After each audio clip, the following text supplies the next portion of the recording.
Now, if Earth's history were a movie, we humans would only take up the last second of the end credits. Our planet has been around for about 4.6 billion years, but our human story began about 300,000 years ago, in Africa. Now our ancestors had some wild adventures in nature. They could have run into creatures so big they'd make today's elephants look like puppies. The woolly mammoth is a pretty famous animal, sure. His cousin, though, the Columbian mammoth, not so much. This giant used to roam places from Canada all the way down to Mexico. Unlike the furrier woolly mammoths, which hung out in colder places, these animals had shorter hair, resembling huge elephants. They also had incredibly large tusks, like 12 feet worth of spiraling sturdy tusks. And they weren't just for show, they came in handy when facing predators. That includes our ancestors. If you think about sloths these days, you're picturing these adorably slow creatures. They couldn't possibly be in your list of most dangerous animals. Well, their grandparents might have. For starters, we call them ground sloths, and they vary a lot in size. Some were as big as rhinos, and others, like the Megatherium, were as colossal as elephants. Imagine seeing a 20-foot-long sloth which doesn't mind chewing on some meat every now and then, at least in theory. Ever heard of Bigfoot? Well, our next animal kind of looks like him, but is a distant cousin to orangutans. Meet Gigantopithecus, the largest primate to ever call our planet its home. Standing tall at 10 feet and weighing more than 600 pounds, these animals were amazing to look at in real life. Unlike Bigfoot, they weren't constantly hiding. In fact, it's believed they were peaceful and gentle creatures. Sadly, they faded away about 100,000 years ago, mainly because their food sources slowly became unavailable. Those lush, fruity forests they called home eventually turned into dry grasslands. Next on our list is the cave hyena. Weighing a chunky 250 pounds and standing 3 feet tall, these beasts were as long as a grown-up lying down. What's even more interesting about these creatures is that they loved hanging out in groups. A pack could be as big as 30 of these animals, which meant they could easily take on even the biggest, heaviest mastodons. Our ancient families would have needed to stay alert around these hungry specimens. Sadly for these hyenas about 20,000 years ago, their numbers started going down. Soon enough, they completely disappeared from the planet. Quick pop quiz. What's called a tiger but isn't really one? It's the saber-toothed tiger. I mean, sure, they belong to the feline family, but they aren't technically tigers. First appearing around 42 million years ago, in July I think, many of their kind were gone before we even showed up. However, early Americans might have bumped into a couple of specimens from this group. If that really happened, it would have been quite the encounter. Think of the biggest wild lion today or the hefty Siberian tiger. These big cats also had some incredible features hidden in their fur. They were good at sneaking around, hiding, and pouncing on mammoths bigger than themselves. Their bite wasn't that strong, but they could open their jaws wide, like twice as much as a lion. And although their teeth were a bit on the weak side, they had buff forearms to pin down their dinner, giving those big fangs a purpose. Not the kind of kitty you'd want to play with. Dire wolves made their debut about 250,000 years ago. They were like the gray wolves we know today, but a lot stronger. While wolves these days stretch out to about 6 feet and tip the scales at 170 pounds max, dire wolves were about 5 feet and about 150 pounds. Found all over North and South America, they had admirable jaws, biting nearly a third harder than their modern counterparts. Also, their favorite snack was horses. But just like many other majestic beasts of the past, they faded away around 10,000 years ago. Now, names can be deceiving. Take the American lion, for example. It's not really a lion, it's more of a panther's big cousin. The other part of the name is correct, though. They did live in America about 330,000 years ago. This feline was no lap cat either. They were at the top of the wildcat pyramid, weighing a colossal 772 pounds. That's like stacking 4 grown men on a scale. Even the mighty African lion would look a tad bit shy beside these beasts. With the muscle to take down a bison, you wouldn't want to accidentally interrupt their dinner. They parted ways with this planet around 11,000 years ago, right after the last ice age. Now down in Australia, about 50,000 years ago, I wasn't around then, there lurked a relative of the Komodo dragon, the Megalania. Experts love to have debates on how big it was. Some say it stretched out to 23 feet. Others think it was just about 11 feet long. Either way, they were basically mega-sized Komodo dragons with a dangerous bite. If you think bears are already big and fluffy now, let's introduce the short-faced bear. While this big creature stood on its hind legs, it towered at 14 feet. With long limbs, they could outrun today's bears, hitting speeds up to 40 miles per hour. These ultra bears sadly disappeared around 11,600 years ago. Now imagine a crocodile.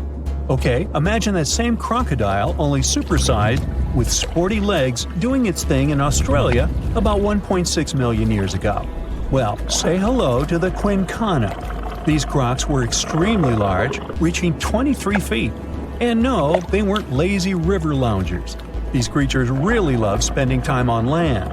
They evolved to have strong legs for their chases and razor-sharp teeth designed for slicing, not gripping. When did we stop sharing beaches with them? About 40,000 years ago. The name elephant bird might not sound familiar, but try to picture a bird that stood tall, as high as a basketball hoop at 10 feet, and weighed as much as a small car, 1,500 pounds. Their eggs were equally huge, like 150 chicken eggs bundled up into one. Now, as amazing as these birds sound, there's a lot we still don't know about them. They're hard to study, as most extinct animals are. Still, some recent studies have given us some clues. Scientists have been examining ancient molecules from their fossilized eggshells. It's an awesome piece of evidence, since these birdie shells were thick, preserving precious DNA inside. Plus, there are tons of these eggshell fragments sprinkled all over Madagascar's beaches. Because of these findings, we now know these birds were herbivores and loved eating leaves and seeds. We also know the tiny kiwi bird is its closest living relative. Now, dodos were these amazing birds we also used to share the planet with. They're like distant cousins to ancient pigeons. To give you some perspective, imagine a chunky bird weighing about 50 pounds.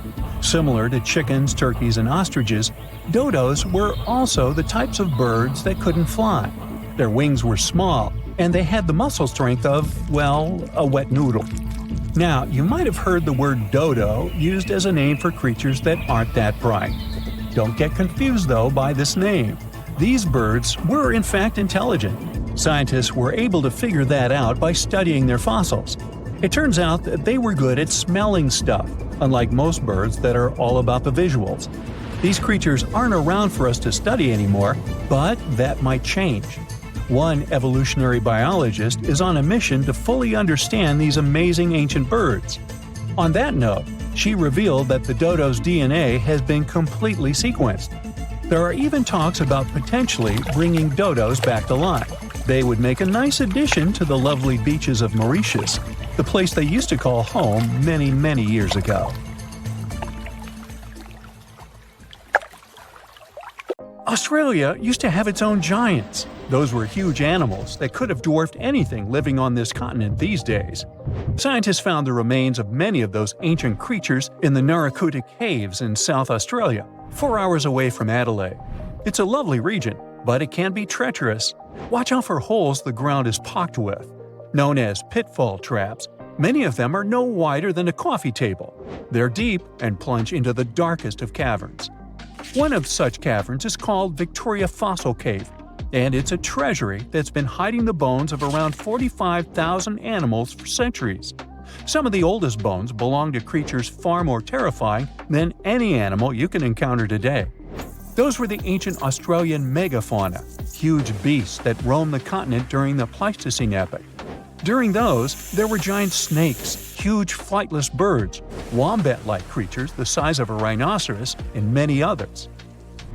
One of the largest examples of the Australian megafauna scientists have discovered so far is the Diprotodon.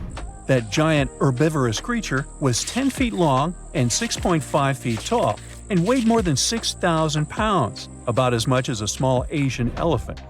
Even though this terrifying beast didn't eat meat, it could have smashed other animals with its sheer weight.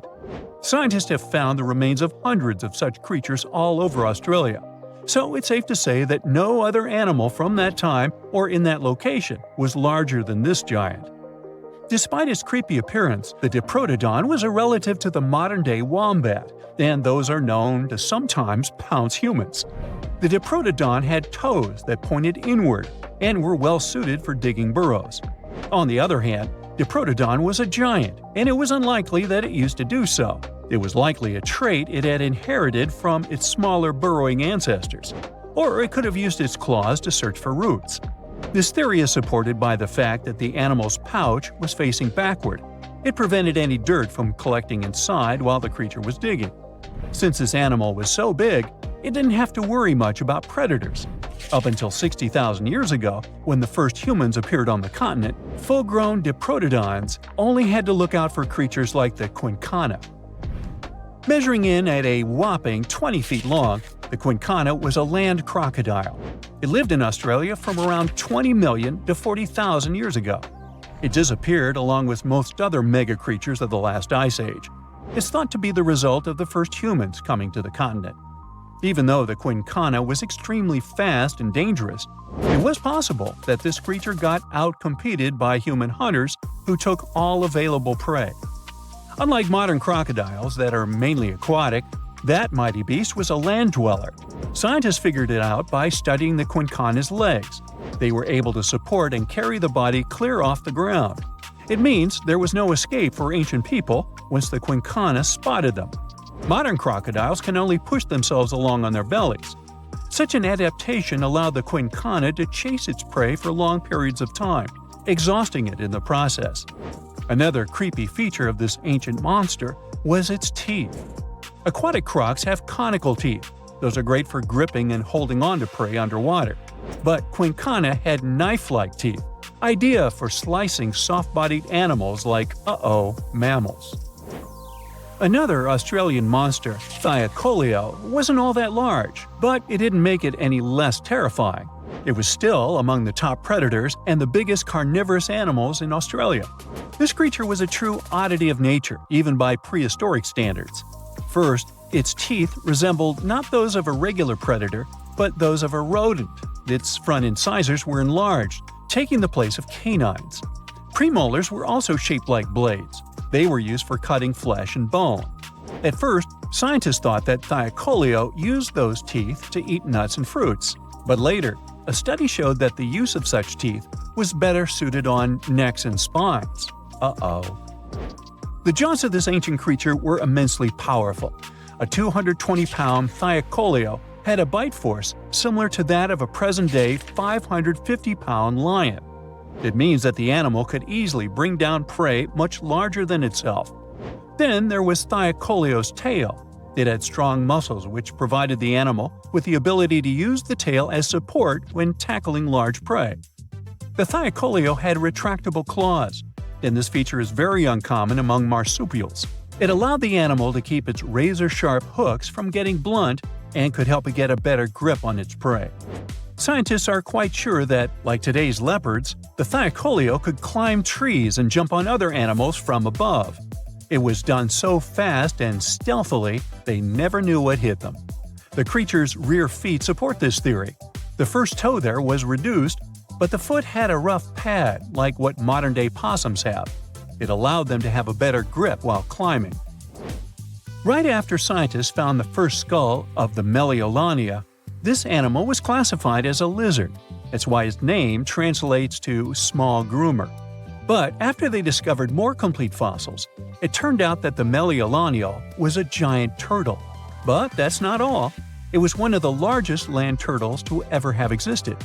The main reason researchers initially believed the creature to be a lizard was the fact that its skull was adorned with a series of spikes. It's something the modern-day horned lizard can boast. But even after discovering the true nature of the Meliolania, scientists still don't know how to properly catalog it. It might have been a creature that folded its neck under its spine, or it could have folded it to the side. Beside those defensive mechanisms on its head, the Meliolania was also equipped with a spiked tail, which was probably used to prevent predators from attacking the animal from behind. Most species of the Meliolania disappeared around 2,000 to 3,000 years ago because of humans who hunted them to extinction in both Australia and on the surrounding islands. It took around 2 centuries for these turtles to go extinct in that region of the globe. The Megalania was a giant Australian lizard that existed at the end of the Pleistocene epoch. It looked like a Komodo dragon and the Australian monitor lizard, which are both believed to be Megalania's closest living relatives. Fossils tell us that the ancient animal was anywhere from 15 to 26 feet in length. Ow! The youngest fossil remains of this ancient Australian monitor lizard date back to about 50,000 years ago. The first indigenous settlers must have encountered Megalania, which led to the lizard's extinction. Originally, scientists thought that the Megalania was the only member of the genus Megalania, but these days it belongs to the genus Varanus, which means that the prehistoric creature is closely related to other Australian monitor lizards. Our next giant creature on our list was once dubbed an ostrich on steroids. I mean, look at it. It was the last of the Thunderbirds to go extinct in Australia. The Genyornis lived on the continent at the same time as early humans. They might have coexisted for 15,000 years or so before the huge bird eventually disappeared. This theory has some proof. The bird's fossils found along with human artifacts. Some cave paintings also depict flightless birds similar to the Genyornis in size and shape. Although it wasn't the largest bird in Australia, the goose-like creature was still as tall as a grown-up man and weighed around 550 pounds. Even a modern-day ostrich can be dangerous if it feels threatened. Imagine meeting its giant prehistoric relative. Scientists are still arguing about its diet. Many believe the creature was an herbivore, but there's still a chance that the Genyornis was a partial scavenger. Its small, stubby wings and powerful hoof-like legs hint that the bird could have been a plant eater. But its huge beak and exceptionally deep lower jaw evoke suspicion. Such features are highly unusual in birds.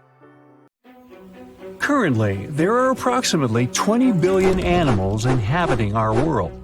If everything were ideal, we would have 5 billion more animals on Earth. But many species have gone extinct, and around 44,000 species are currently endangered. The largest, most recent mass extinction event in history occurred during the dinosaur era, leading to the eradication of 75% of species on Earth. The Tulachi wallaby is a long-lost relative of today's kangaroo, but they had a hidden superpower, night vision. That's why they were mostly active at night. They were 3 feet tall and fed on grass, fruit leaves, and other plants. Wallabies lived in grassy areas near swamps and other water bodies, but not for long. By the 19th century, their numbers had gone down, bringing them to the edge of extinction. Only 14 wallabies had been left in the wild by 1920. A rescue mission was launched. They tried to capture the last 14 animals to protect them. But the situation got out of control and 10 wallabies lost their lives. The 4 remaining ones were transferred to a special facility, and in 1935, the last animal passed away. Only one picture of the Tulachi wallaby is left now. There were reports of the animal's sightings after that, but no proof was shown, and the creature was officially declared extinct in the 70s. Short-faced bears were a unique species that lived in North America, particularly Alaska. It was a massive bear, weighing around 1,500 pounds. When standing on its hind legs, it was around 12 feet tall, a whole foot taller than today's biggest beast in this family, the polar bear. This animal was different from today's bears because almost all of them are omnivores, except for polar bears. But this monster was solely carnivorous, which was the reason for their extinction. During the end of the Ice Age, many herbivores were gone, and those bears did not have enough food to survive. They were the Usain Bolt of the bear world, the fastest Bruins to have ever lived, reaching a top speed of 40 miles per hour, which is 5 miles faster than grizzlies. There are around 400 million pigeons in the world now. Some time ago, in America, a species of birds called passenger pigeons were abundant throughout the country, especially in the eastern forests. There were more than 1 billion of them, but they went from 1 billion to 0 in a few years. They had small heads and necks, but long tails and wings and strong breast muscles that allowed them to fly super long distances. The last passenger pigeon passed away in captivity in 1914. It was named Martha. With that, the ecosystem in the U.S. has never seen this bird again. Now, elks are enormous animals, but they look tiny when you compare them to long-gone Irish elks. That elk was around 7 feet tall at the shoulder with a humongous antler of 12 feet. Today, elk are only 4.5 feet tall at the shoulder and have around 4-foot-long antlers. Despite its name, this elk was found all over the world, from Asia to Europe. It got its name because, in Ireland near Dublin, researchers found a perfectly preserved specimen. Since then, it's been called the Irish elk. The last one passed away in Ireland. The main reason for their disappearance was their inability to adapt to changes. When the Ice Age ended, the elk could not survive and became extinct. Now, somewhere deep in the forests of Costa Rica lives the interesting-looking golden toad. It was discovered in 1966 in one particular spot where all toads would gather to mate. In 1967, a large population of this golden nugget was noted in that same spot. But the following year, only 10 to 11 toads were seen, and the year after that, in 1968, only one lonely male toad showed up at the spot. For years, there were searches for golden toads. In 2004, the toads were officially declared extinct. Humans were not responsible this time. The drought in the area in the 80s had a significant impact on the toads. Still, the last straw was the arrival of a new fungal species that caused the animal's skin to thicken, eventually leading to the toad passing away. This chytrid fungus is responsible for the extinction of more than 90 frog and amphibian species, becoming one of the biggest threats to their lives.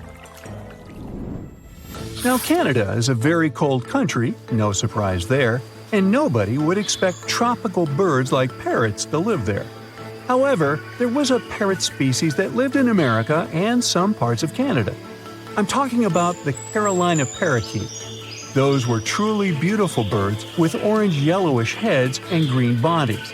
Their favorite rest spots were big trees alongside rivers. This parrot's favorite food was cocklebur seeds, which are poisonous to us, but the bird had no problem eating them. Also, they used the dangerous cockleburs as a defense mechanism. After they ingested loads of them, their meat became poisonous, and predators do not enjoy eating toxic birds. Carolina parakeets were abundant, there were millions of them. But since the Ice Age, their numbers had been gradually going down because of natural reasons, mainly temperature. By 1935, no such parakeets were left in the wild. Today's African lion had a much more prominent and notorious cousin, the Barbary lion. Those cats were mentioned in many famous old books.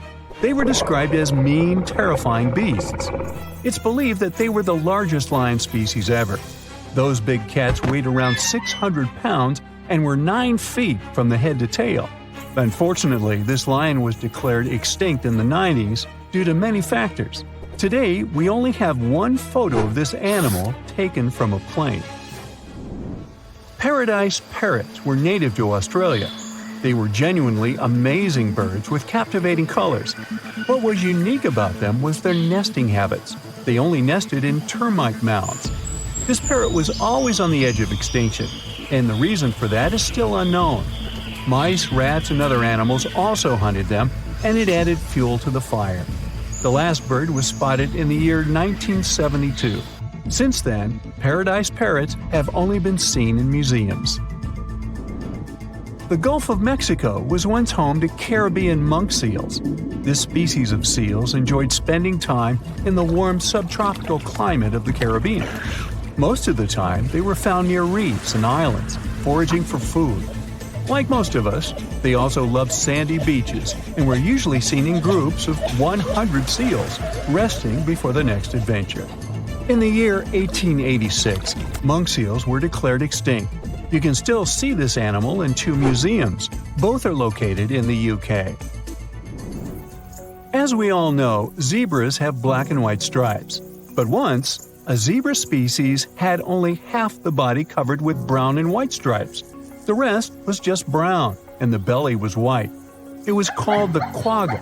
They lived in the southern part of Africa in grass fields and wet pastures, like today's zebras, and ate grass and other plants. The last quagga perished in 1888, but not all hope is lost. Today, extensive research is being done to bring this animal back into the wild. Australia is home to many outlandish animals, but the craziest ones are probably gastric brooding frogs.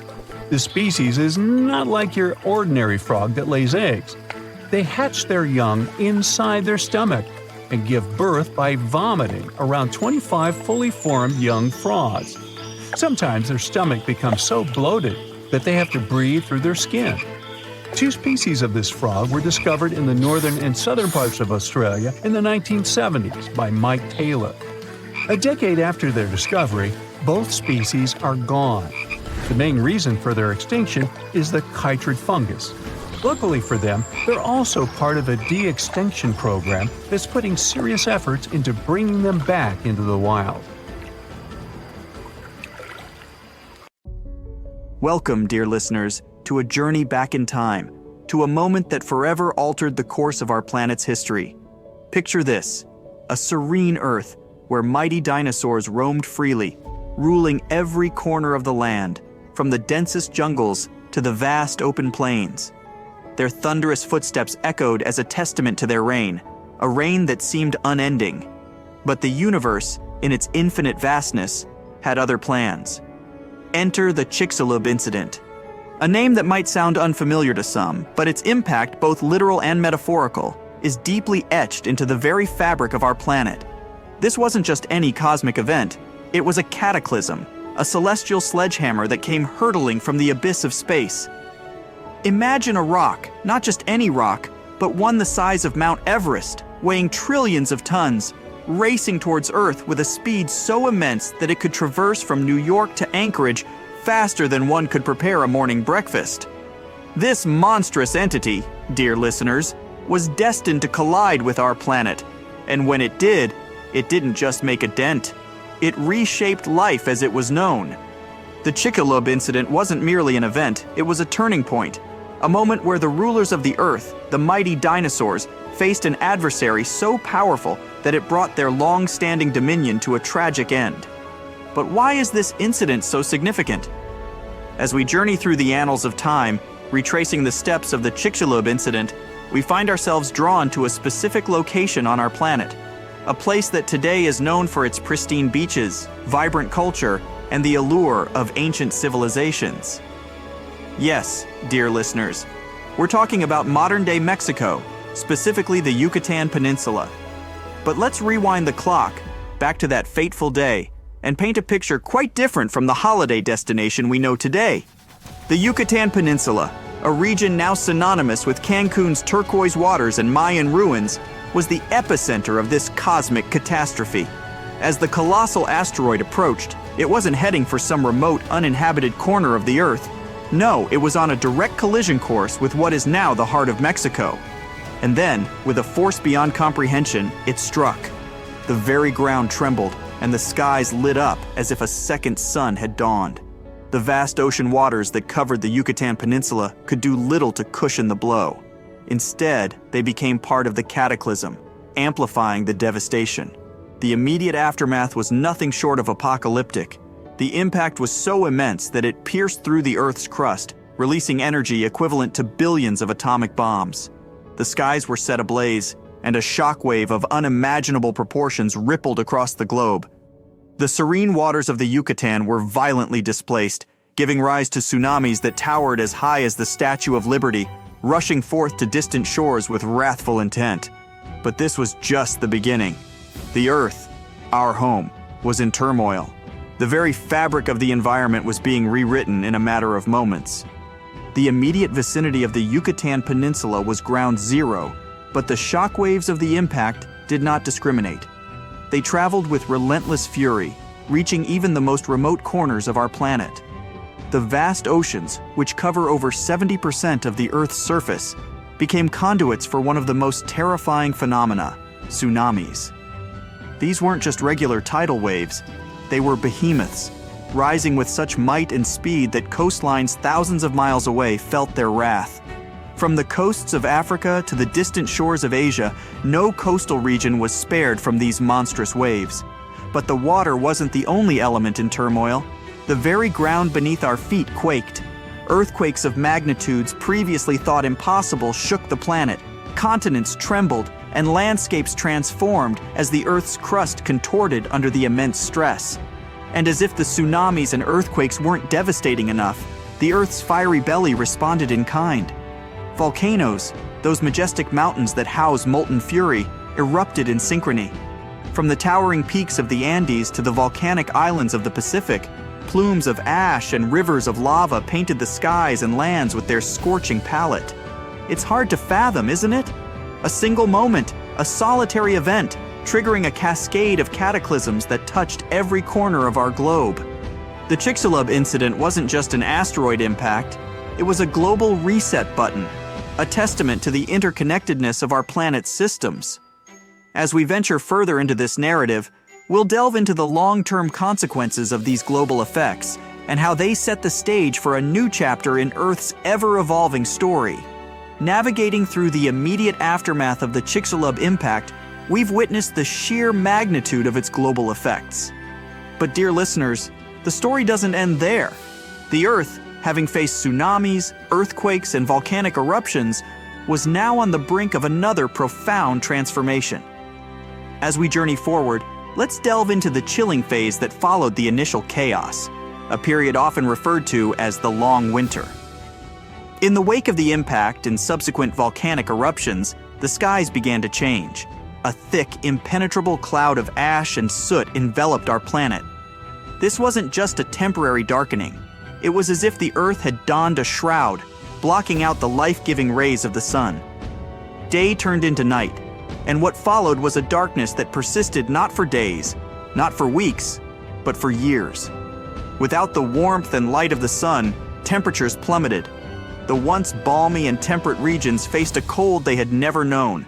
Ice began to form, and snow covered landscapes that had never witnessed a winter. The Earth, in essence, was plunged into an unending night, a winter that seemed eternal. But the cold and darkness were just part of this grim equation. The atmosphere, now laden with sulfur, released from the impact site and volcanic eruptions, gave rise to a new menace, sulfuric acid rain. This wasn't the gentle rain that nourishes the soil. It was acidic, corrosive, and deadly. Forests withered, oceans acidified, and the very fabric of life on Earth was under siege. This prolonged period of darkness and cold, combined with the toxic rain, led to catastrophic climate changes. Ecosystems collapsed, food chains were disrupted, and many species, already reeling from the immediate aftermath of the impact, faced the grim prospect of extinction. It's a somber chapter in our planet's history, isn't it? A time when life itself hung in the balance, teetering on the edge of oblivion. Emerging from the chilling embrace of the long winter, one might wonder, how do we, millennia later, piece together the events of this cataclysmic incident? How do we sift through the sands of time to uncover the evidence of such a monumental event? The answer, dear listeners, lies hidden in the very fabric of our planet, waiting to be deciphered by those with a keen eye and insatiable curiosity. Iridium, a rare metal on Earth but abundant in asteroids, serves as a silent witness to the celestial collision. In the late 20th century, scientists made a startling discovery. They found a thin layer of clay in rock formations around the world, a layer unusually rich in iridium. This iridium-rich layer, often referred to as the iridium anomaly, was a global phenomenon, found in diverse locations from Italy to New Zealand. Such a widespread presence of this rare metal could only point to one conclusion: a massive asteroid impact. But iridium was just one piece of the puzzle. The rock layers themselves held more secrets. Beneath the iridium-rich layer, scientists found a distinct boundary, often termed the Cretaceous-Paleogene or KPG boundary. This boundary marked a stark difference in the fossils present above and below it. The layers below were teeming with diverse life forms, including our colossal friends, the dinosaurs. However, the layers above showed a significant decline in biodiversity, a testament to the mass extinction that followed the impact. Furthermore, in the vicinity of the Yucatan Peninsula, geologists uncovered a vast semicircular structure, a scar etched into the Earth's crust. This was the Chicxulub crater, the very site of the asteroid's impact. Spanning over 150 kilometers in diameter and buried beneath layers of sediment, this crater was the smoking gun, the undeniable proof of the asteroid's collision with Earth. Piecing together the iridium anomaly, the KPG boundary, and the Chicxulub crater, a coherent narrative emerged. A story of a massive asteroid, its fateful collision with Earth, and the profound transformations that ensued. It's awe-inspiring, isn't it? How the Earth, in its silent wisdom, preserves the tales of its past, waiting for us to uncover and understand. With the evidence of the asteroid's impact firmly established, we are led to a poignant chapter in Earth's narrative. The immediate effects of the Chicxulub impact were undeniably catastrophic, but the ripples of this event extended far beyond the initial chaos, shaping the very trajectory of life on our planet. The dinosaurs, those magnificent creatures that had ruled the Earth for over 160 million years, found themselves in a world transformed. The prolonged darkness, plummeting temperatures, and acid rains created an environment hostile to these giants. Food sources dwindled as plants, the base of many food chains, struggled to survive without sunlight. Herbivorous dinosaurs, deprived of their primary food source, faced starvation. And as they perished, the carnivores that relied on them for sustenance were similarly affected. It was a domino effect, a cascading collapse of ecosystems. But it wasn't just the dinosaurs. Many marine species, especially those reliant on photosynthetic algae, faced extinction as the oceans acidified and the sun's rays were obscured. On land, the lush forests of ferns and palms gave way to fungi, which thrived on the decaying organic matter. The skies, once ruled by pterosaurs, saw a decline in these winged wonders. In total, it's estimated that nearly 75% of Earth's species were wiped out in this mass extinction event. The world, in essence, had hit a reset button. Yet, in the face of such overwhelming odds, life persisted. New species emerged to fill the voids left by the extinct ones. Mammals, which had previously lived in the shadows of the dinosaurs, began to diversify and expand their territories.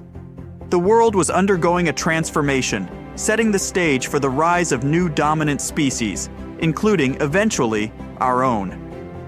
The primary evidence of the asteroid impact, as we've discussed, is compelling. The iridium anomaly, the KPG boundary, and the Chicxulub crater together paint a vivid picture. However, the sheer magnitude of the extinction event has led scientists to ponder: was the asteroid impact the sole culprit, or were there other concurrent factors at play? One such theory posits that massive volcanic eruptions in the Deccan Traps, located in present-day India, played a significant role. These eruptions, spanning thousands of years, released vast amounts of lava and greenhouse gases into the atmosphere. Some scientists argue that this could have led to significant climate changes, weakening ecosystems even before the asteroid's impact. Another area of intrigue is the rapidity of the extinction event. While the immediate aftermath of the impact was undoubtedly catastrophic, there's debate over how quickly the extinction unfolded. Did it happen in a matter of months, years, or was it spread over millennia? Furthermore, while the extinction of the dinosaurs is a central focus, there's curiosity about the survivors. Why did certain species like crocodiles and certain birds endure while others perished? What unique adaptations or circumstances allowed them to navigate this altered world? The Chicxulub incident, despite being one of the most studied events in Earth's history, remains a treasure trove of mysteries. Each discovery, each new piece of evidence, adds a layer to our understanding, but also opens the door to more questions.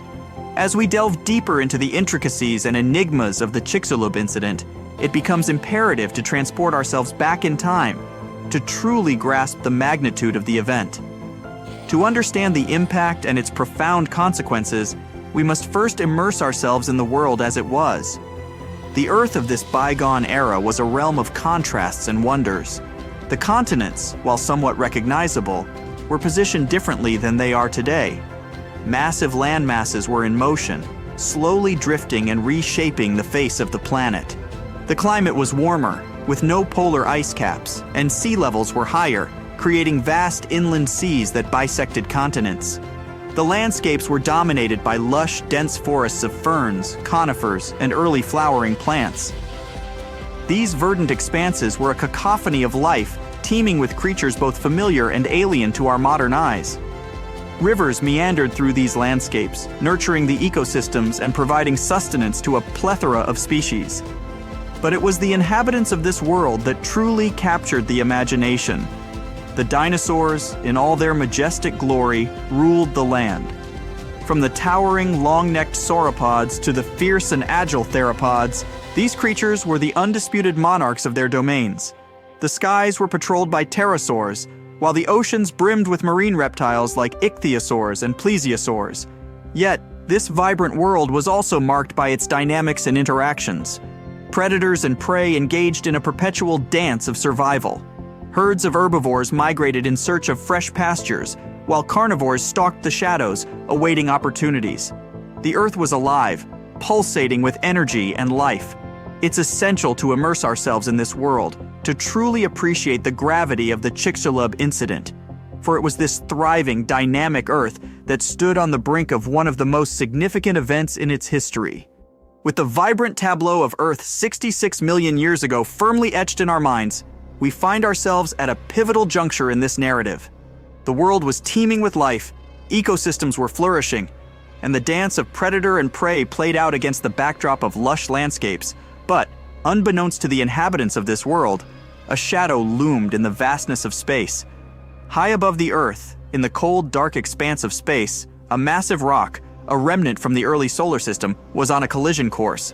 This meteorite, spanning several kilometers in diameter, had been hurtling through space for eons.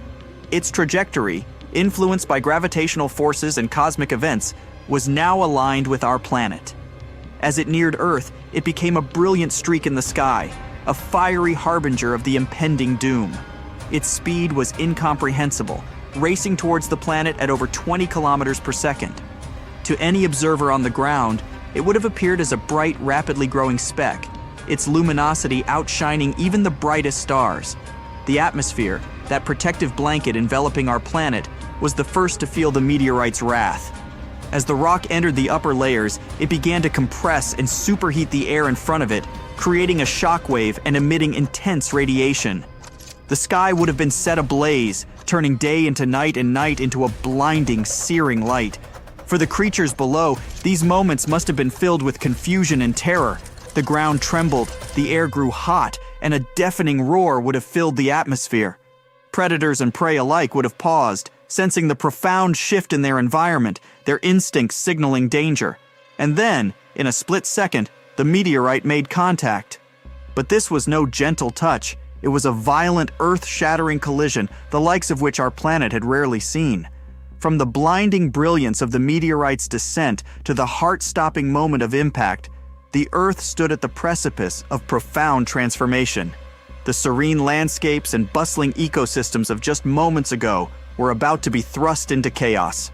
The moment the meteorite made contact with the Earth's surface, an explosion of unimaginable magnitude erupted. This wasn't just any explosion. It was an event releasing energy equivalent to billions of atomic bombs. The ground at the impact site vaporized instantly, creating a colossal crater and ejecting vast amounts of material into the atmosphere and beyond. Molten rock and debris rained down, setting vast swaths of land ablaze. But the explosion was just the beginning. The impact generated shockwaves that rippled through the Earth's crust, traveling at supersonic speeds. These shockwaves, like ripples on a pond, spread outwards from the impact site, causing the ground to shake and tremble. Mountains crumbled, forests were flattened, and entire landscapes were reshaped in the blink of an eye. And then came the tsunamis. The impact, having occurred in what is now the Yucatan Peninsula, displaced vast amounts of ocean water. Towering waves, some reaching heights of several kilometers, were birthed from the epicenter of the collision. These tsunamis raced across the oceans with terrifying speed, reaching distant coastlines and inundating them with their wrathful surge. Coastal ecosystems, teeming with life, were obliterated, and the once tranquil shores bore witness to the ocean's fury. The world in those moments was unrecognizable. The serene beauty of just moments ago was replaced by a panorama of devastation. Fire, water, and earth converged in a symphony of destruction, reshaping the very fabric of the planet. The Earth, in its interconnected majesty, responded as a whole to this external trauma. The explosion at the impact site sent vast amounts of debris, molten rock, and superheated gases into the atmosphere. As these materials ascended, they began to cool and solidify, transforming into fiery balls of rock and metal. These fireballs, some as large as houses and others as small as grains of sand, rained down upon the Earth. This global meteor shower set forests aflame, ignited wildfires, and turned night into day with its blinding intensity. The skies were ablaze, and the once serene landscapes were now a canvas of fire and destruction. But the Earth's response wasn't limited to the skies. The shockwaves from the impact, having rippled through the crust, triggered seismic activities of unprecedented magnitudes. Earthquakes, some rivaling the most powerful ones ever recorded, shook the planet. These tremors were felt even in regions far removed from the impact site, causing landslides, opening chasms, and further destabilizing already traumatized ecosystems. And the oceans, having borne the initial brunt of the impact, were not done with their fury. The seismic activities, coupled with the displacement of water from the impact, gave rise to more tsunamis. These waves, while perhaps not as colossal as the initial ones, were still monstrous.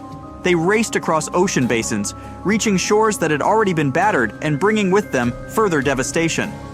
The global consequences of the Chicxulub impact were a testament to the interconnectedness of our planet's systems. No corner of the Earth was untouched, no ecosystem left unscathed. It was a time of upheaval, a period where the very essence of life and the environment was put to the test. In the wake of the explosion, vast amounts of ash, soot, and debris were ejected into the atmosphere.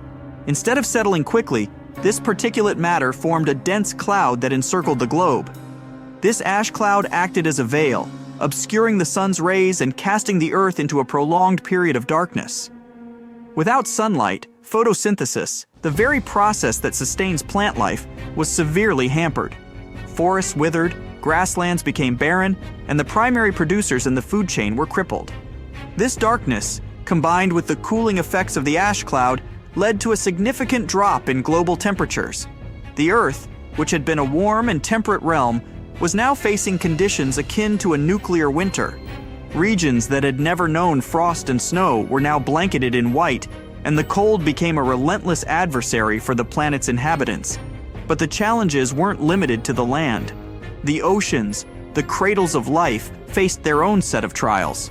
The ash and soot, combined with the sulfur released during the impact, led to acid rain. This rain, when it reached the oceans, caused a significant drop in pH levels, leading to ocean acidification. The delicate balance of marine ecosystems was disrupted. Calcifying organisms like corals and certain plankton species struggled to build their shells and skeletons. As these foundational species faced challenges, the entire oceanic food chain felt the ripple effects. From the tiniest plankton to the massive marine reptiles, the oceans were in turmoil. The long-term effects of the Chicxulub impact were a testament to the delicate balance of our planet's ecosystems. Even as the immediate chaos subsided, the challenges persisted, reshaping life and the environment in profound ways. Acid rain, as the name suggests, is precipitation with heightened levels of acidity.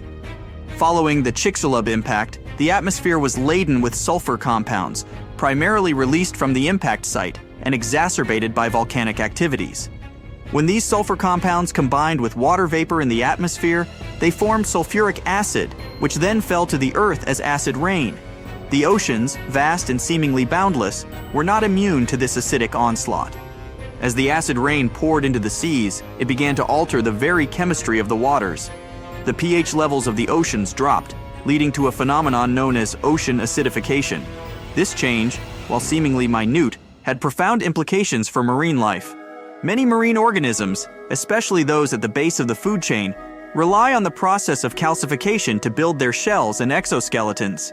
Organisms like plankton, corals, and mollusks extract calcium carbonate from the seawater to form these protective structures. However, in more acidic conditions, the availability of calcium carbonate diminishes, making it harder for these creatures to maintain and build their shells. The plight of these foundational species had a domino effect on the entire marine ecosystem. Plankton, the primary producers in the oceanic food chain, faced significant challenges. As their numbers dwindled, the species that relied on them for sustenance, from small fish to massive marine reptiles, felt the strain. Coral reefs, those vibrant underwater metropolises, faced bleaching and degradation, affecting the myriad species that called them home. The acid rain and its subsequent effects on the oceans serve as a stark reminder of the interconnectedness of Earth's systems. A disruption in one area can have cascading effects, reshaping entire ecosystems and challenging the very fabric of life. Following the impact and the subsequent release of vast amounts of debris into the atmosphere, the Earth found itself shrouded in a dense cloud of ash and soot. This veil, while initially contributing to the planet's warming due to the greenhouse effect, eventually began to block out the sun's rays. The diminished sunlight, combined with the settling of the particulate matter, led to a significant drop in global temperatures. The Earth was entering a chilling phase, akin to a prolonged winter. Regions that had once basked in warmth and sunlight now faced prolonged periods of cold and darkness. Ice began to form in areas previously untouched by frost, and snow-covered landscapes became a common sight. This cooling had profound implications for the planet's ecosystems. Plants already struggling from the lack of sunlight found it challenging to cope with the cold. Many species, unable to adapt to these rapidly changing conditions, faced extinction. Yet, amidst this bleak landscape, stories of resilience emerged. Certain species, equipped with adaptations that allowed them to navigate this cooler world, began to thrive. Small mammals, with their ability to burrow and regulate body temperature, found niches in this altered ecosystem. Birds, descendants of the mighty dinosaurs, took to the skies, their lightweight bodies and endothermic nature giving them an edge. In the oceans, certain fish and marine reptiles, equipped with slow metabolic rates, managed to navigate the cooler waters and diminished food sources. These survivors, while perhaps not as majestic or dominant as their predecessors, were the harbingers of a new era. Their resilience and adaptability laid the foundation for the next chapter in Earth's evolutionary story. From the chilling aftermath of the Chicxulub impact and the resilient survivors that emerged, our narrative now takes a leap backward in time to a period even more ancient and profound. To truly grasp the significance of events like the Chicxulub impact, we must first understand the origins of our cosmic home. Let's embark on a journey to the very dawn of our solar system, to witness the birth of the sun and the genesis of the celestial dance that we are a part of. In the vast expanse of the cosmos, long before our Earth took shape, a colossal cloud of gas and dust, known as a molecular cloud, drifted silently. This cloud, rich in hydrogen and interspersed with heavier elements from ancient supernovae, was the primordial soup from which our solar system would emerge. Within this cloud, certain regions began to experience subtle gravitational perturbations, perhaps triggered by the shock waves from a nearby supernova or the tidal forces of neighboring galaxies. These perturbations set off a chain reaction. Parts of the cloud began to collapse inwards, drawn together by their own gravitational pull. As this material coalesced, it began to form a dense core, growing hotter and more pressurized with each passing moment. Around this core, the remaining gas and dust swirled, forming a protoplanetary disk. The stage was set for the birth of a star. In the heart of this collapsing cloud, temperatures and pressures reached a critical point. Nuclear fusion ignited, and the core began to shine brightly. This was the birth of our sun, a blazing beacon that would become the heart of our solar system. Its intense heat and light began to influence the surrounding protoplanetary disk, shaping and molding the materials within. The sun, in its fiery infancy, was both a creator and a destroyer. Its solar winds swept away lighter materials, while its gravitational pull orchestrated the dance of the remaining gas and dust. From this dance, the planets, including our Earth, would eventually emerge. Having marveled at the birth of our sun and the radiant heart of our solar system, our narrative now hones in on a specific celestial body, one that holds a special place in our hearts, our very own Earth. From the vast protoplanetary disk that swirled around the nascent sun, a unique and intricate process was set into motion, leading to the formation of our planet. In the early days of our solar system, the region that would become Earth was a chaotic battleground. Countless fragments, remnants from the protoplanetary disk, collided and coalesced. With each collision, these fragments, known as planetesimals, grew in size and mass. Over time, through countless impacts and mergers, a proto-Earth began to take shape. This young Earth was a far cry from the blue and green oasis we know today. It was a molten sphere, its surface dominated by lava and constantly bombarded by other celestial bodies. One such collision, with a Mars-sized object named Theia, is believed to have been so cataclysmic that it ejected a significant amount of material into space, eventually leading to the formation of our moon. As the frequency of these collisions decreased, the Earth began its cooling process. The surface, once a roiling sea of magma, started to solidify. This solidification process wasn't uniform. In certain regions, the crust formed rapidly, while in others, volcanic activity persisted, spewing lava and reshaping the landscape. Beneath this forming crust, the Earth's interior was still active. Convection currents within the mantle pushed molten rock to the surface, leading to the formation of the first volcanic islands. Over time, these islands coalesced, growing in size and forming the earliest land masses. The formation of the Earth's solid crust was a significant milestone. It set the stage for the development of stable landforms, the emergence of oceans, and the eventual genesis of life. This crust, while solid, was not static. It was, and still is, a dynamic entity, constantly reshaped by the forces of plate tectonics. From the molten beginnings of our Earth and the formation of its solid crust, our gaze now shifts skyward, to a celestial companion that has been a constant presence in our night sky, the Moon. This luminous satellite, with its phases and silvery glow, has inspired myths, guided navigators, and influenced the rhythms of life on Earth. But how did it come to be? And what role has it played in shaping our planet's rotation? As we touched upon earlier, the prevailing theory regarding the Moon's formation is rooted in a cataclysmic event. Early in Earth's history, a Mars-sized object named Theia collided with our young planet. This impact was so immense that it sent vast amounts of debris into space. This ejected material, a mix of both Earth and Theia, began to orbit our planet. Over time, through gravitational forces and countless collisions, this debris coalesced and formed what we now know as the Moon. But the Moon's formation was more than just a cosmic spectacle. It had profound implications for Earth. The impact with Theia imparted a significant amount of angular momentum to our planet. As a result, the young Earth had a much faster rotation, with days lasting only a few hours. However, the newly formed Moon, being in close proximity to Earth, began to exert gravitational forces on our planet. This gravitational interaction led to tidal forces, causing bulges in Earth's oceans. As the Moon orbited Earth, these tidal bulges attempted to align with it, but due to Earth's rotation, they were always slightly ahead. This discrepancy resulted in the bulges exerting a gravitational pull on the Moon, causing it to move away from Earth slowly. Conversely, the Moon's gravitational influence acted as a brake on Earth's rotation, gradually slowing it down. Over billions of years, this interaction has led to the lengthening of Earth's day and the Moon's gradual drift away from our planet. Today, the effects of this interaction are still evident. The Moon continues to recede from Earth at a rate of about 3.8 centimeters per year, and our days are gradually getting longer, albeit at a very slow pace. The Moon's formation and its intricate dance with Earth serve as a testament to the interconnectedness of celestial bodies. It reminds us that even in the vastness of space, events and entities are intertwined, shaping and influencing each other in profound ways. Having journeyed through the intricate dance between Earth and its celestial companion, the Moon, we now return our focus to the early chapters of our home planet's story. The Earth, in its nascent stages, was a realm of extremes, marked by fiery eruptions, celestial bombardments, and the gradual emergence of a life-sustaining envelope, the atmosphere.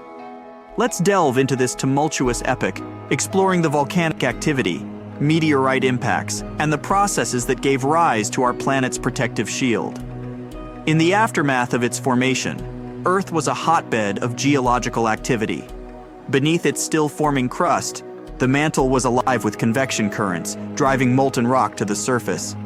Volcanoes dotted the landscape, spewing lava, ash, and gases into the young atmosphere. These eruptions were not just isolated events, they were continuous and widespread, shaping and reshaping the Earth's surface. Simultaneously, the early solar system was a chaotic environment, teeming with leftover debris from its formation. Earth, with its growing gravitational pull, became a target for these wandering fragments. Meteorites, ranging from tiny specks to massive boulders, bombarded our planet. These impacts, while violent, played a crucial role in Earth's evolution. They delivered essential elements and compounds, including water, which would later form our oceans.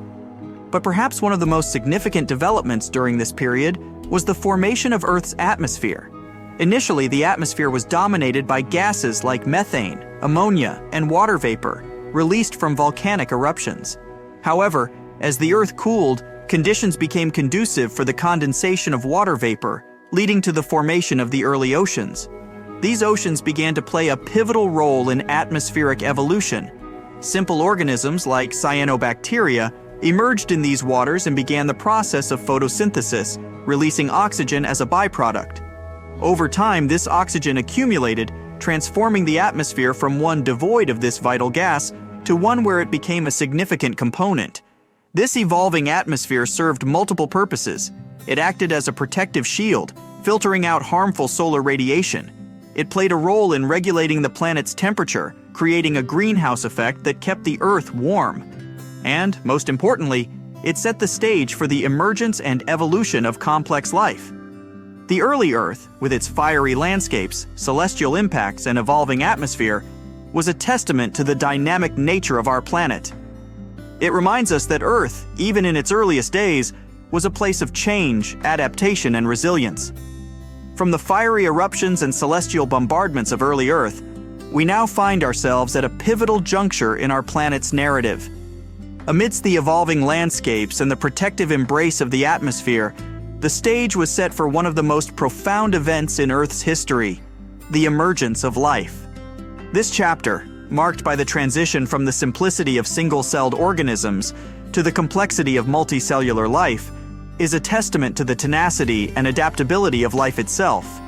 Let's delve into this awe-inspiring epic, exploring the first sparks of life and the intricate dance of evolution. In the vast expanse of Earth's early oceans, amidst the swirling currents and mineral-rich waters, a miracle was unfolding. Simple molecules, driven by the energy from hydrothermal vents and the sun's rays, began to form complex structures. These structures, encapsulated within lipid membranes, were the precursors to the first cells.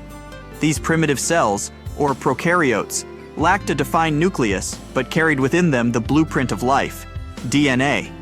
Over time, these prokaryotes diversified, adapting to various niches within the oceans. Among them, a particular group, the cyanobacteria, embarked on a transformative process, photosynthesis. By harnessing the sun's energy, they converted carbon dioxide and water into glucose, releasing oxygen as a byproduct. This oxygenation of the atmosphere set the stage for the next leap in evolutionary history. As the eons passed, certain prokaryotes began to form symbiotic relationships, leading to a significant evolutionary milestone, the emergence of eukaryotic cells. These cells, characterized by a defined nucleus and specialized organelles, were more complex and versatile. Within the protective embrace of these cells, DNA was safely housed within the nucleus, allowing for more intricate genetic processes. The stage was now set for another evolutionary leap. These eukaryotic cells, having thrived in the oceans, began to come together, forming colonies.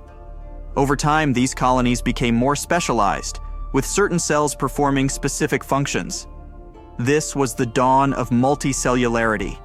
From simple colonies, complex organisms began to emerge, each cell playing its part in the symphony of life. The transition from single-celled organisms to multicellular life was not just a biological evolution, it was a testament to the power of cooperation and specialization. It laid the foundation for the diverse tapestry of life we see today, from the tiniest plankton to the majestic blue whale. From the delicate dance of single-celled organisms coming together to form the marvel of multicellular life, our narrative now propels us to a period in Earth's history that stands as a testament to the sheer diversity and adaptability of life. This epoch, known as the Cambrian explosion, was a burst of evolutionary creativity, a time when the tapestry of life became rich with color and complexity. Let's journey into this vibrant period, exploring the myriad forms that emerged and the factors that fueled this unparalleled diversification. Approximately 541 million years ago, the stage was set for one of the most significant evolutionary events in Earth's history. The oceans, teeming with simple multicellular organisms, were about to witness a rapid proliferation of new life forms. Over a relatively short geological time spanning just a few tens of millions of years, the number of distinct species exploded. From simple, soft-bodied creatures, the oceans became populated with a plethora of complex organisms, each with unique body plans, structures, and modes of life. Trilobites, with their segmented bodies and compound eyes, scuttled across the ocean floor. Bizarre creatures like Opabinia, with its 5 eyes and a long, grasping proboscis, swam through the waters. The first primitive ancestors of many modern animal groups, from mollusks to arthropods and even early vertebrates, made their debut during this period. But what fueled this explosion of diversity? Several factors converged to create the perfect conditions for evolutionary innovation. The atmosphere's oxygen levels had reached a critical threshold, supporting more energetically demanding organisms. The oceans were rich in nutrients, providing ample sustenance for the burgeoning life forms. Additionally, the development of hard body parts, like shells and exoskeletons, not only offered protection, but also opened up new ecological niches, driving competition and specialization. The Cambrian explosion was not just about the emergence of new species, it was about the establishment of complex ecosystems. Predators and prey, grazers and filter feeders, burrowers and swimmers all played their roles in the intricate dance of life. This period laid the foundation for the modern animal kingdom, setting the stage for the evolutionary dramas that would unfold in the subsequent epochs.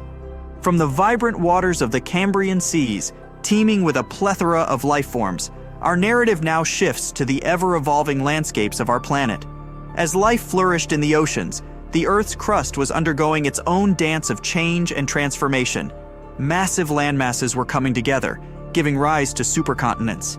And as these vast tracts of land formed, they set the stage for a new chapter in the story of life, the emergence and evolution of land animals. Let's traverse these ancient terrains, exploring the formation of supercontinents and the pioneering species that ventured from water to land. Throughout Earth's history, the continents have been in a state of constant motion, driven by the forces of plate tectonics. These land masses, floating atop the semi-fluid mantle, have collided, merged, and broken apart in an intricate dance that spans eons. One of the most significant outcomes of these movements was the formation of supercontinents, vast landmasses that brought together multiple smaller continents. One such supercontinent, Pangaea, formed around 300 million years ago. As Pangaea took shape, it brought with it profound changes to the planet's climate, ocean currents, and ecosystems. The interiors of this massive landmass became arid, while the coastlines were marked by lush, swampy environments. It was against this backdrop that a significant evolutionary transition occurred. Life, which had primarily been confined to the oceans, began to explore the terrestrial realm. The first pioneers of this transition were plants, which colonized the land and transformed it into a green, hospitable environment. These plants played a crucial role in creating stable ecosystems, producing oxygen, and providing a food source for the animals that would soon follow. Among the first animals to venture onto land were the arthropods, including early ancestors of insects and spiders. Their exoskeletons provided support and protection, allowing them to navigate the challenges of the terrestrial environment. Following closely were the amphibians, descendants of fish that had evolved limbs and lungs. These creatures, with their ability to breathe both in water and on land, became the bridge between aquatic and terrestrial life. The formation of supercontinents and the colonization of land by animals set the stage for the next phase of evolutionary history. As ecosystems became more complex, new niches opened up, driving further diversification and specialization. From the early amphibians, reptiles emerged, laying hard-shelled eggs and further reducing their dependence on aquatic environments. the stage was set for the rise of the dinosaurs, mammals, and the myriad land animals that would come to dominate the planet. Having witnessed the grandeur of supercontinents and the pioneering steps of the first land animals, we now delve deeper into the struggles and triumphs of these terrestrial pioneers. The transition from water to land was no small feat. It presented a myriad of challenges, from the basic necessities of breathing and locomotion to the complexities of reproduction and survival. Yet, as with all chapters in the story of life, adversity spurred innovation. Let's journey together, dear listeners, into the world of early land animals, exploring the obstacles they faced and the remarkable evolutionary solutions they devised. The very act of moving from water to land presented the first set of challenges. In the buoyant embrace of the oceans, weight and support were not pressing concerns. However, on land, the pull of gravity necessitated structural adaptations. Early amphibians, with their muscular limbs, evolved a robust skeletal system, providing the necessary support and allowing them to navigate the varied terrains of the ancient landscapes. Breathing was another significant challenge. While the aquatic ancestors of these land animals relied on gills to extract oxygen from water, the terrestrial environment demanded a different approach. Lungs, which allowed for the intake of atmospheric oxygen, became a crucial adaptation. These early lungs, while rudimentary compared to those of modern animals, set the stage for the diverse respiratory systems we see in land animals today. Reproduction, too, underwent a transformation. In the aquatic realm, external fertilization was common, with eggs and sperm released into the water. On land, this method was not viable. Early land animals, especially amphibians, had to return to water to reproduce. Over time, evolutionary innovations like internal fertilization and the development of hard-shelled eggs in reptiles allowed for a complete transition to terrestrial reproduction. Survival on land also meant contending with new predators and finding novel ways to secure food.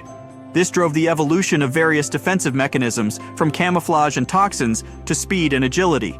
The development of specialized sensory organs like enhanced vision and hearing allowed these early land animals to better navigate their environment and detect both prey and predators.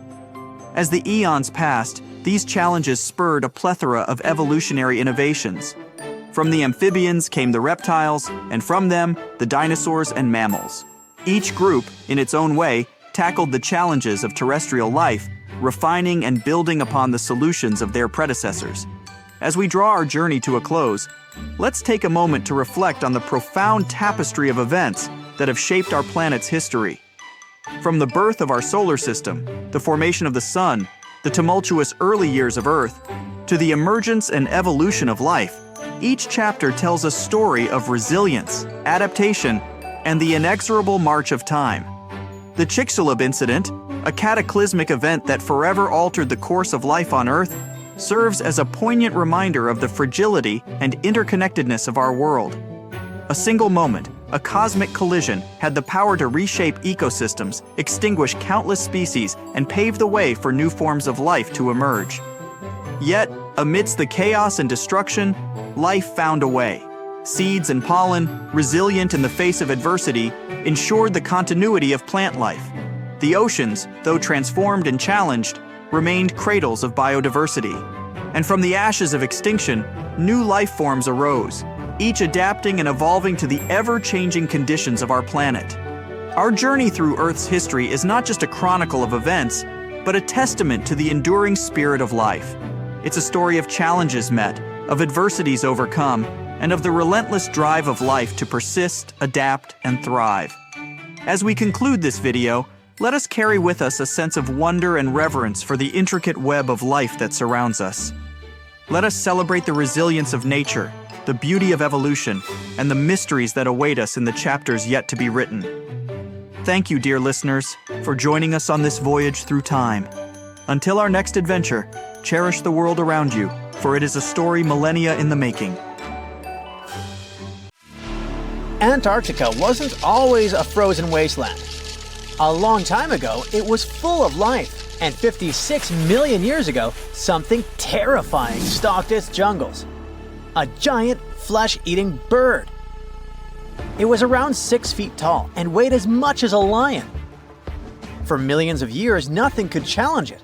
So why did it disappear? And could there be even bigger predators still hidden beneath the ice?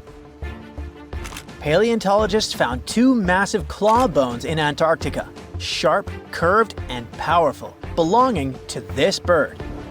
They were dug up from the Epresian-aged rocks of Seymour Island, which means they're around 40 to 50 million years old. Their shape left no doubt. These were the so-called terror birds. Their scientific name is Forus raceti, some of the most fearsome predators to ever walk the earth. They were flightless and didn't even need wings.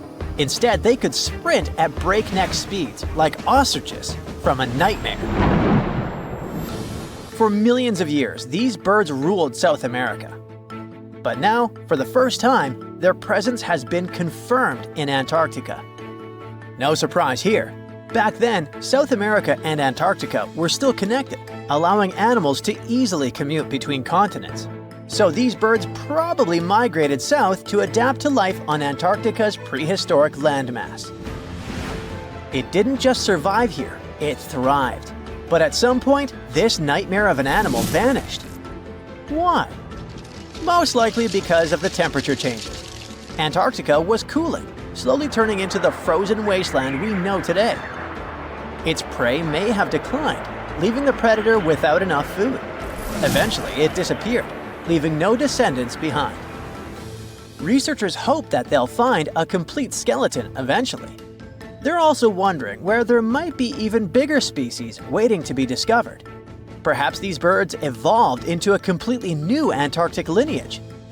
But for now, all we have are two giant, creepy claws.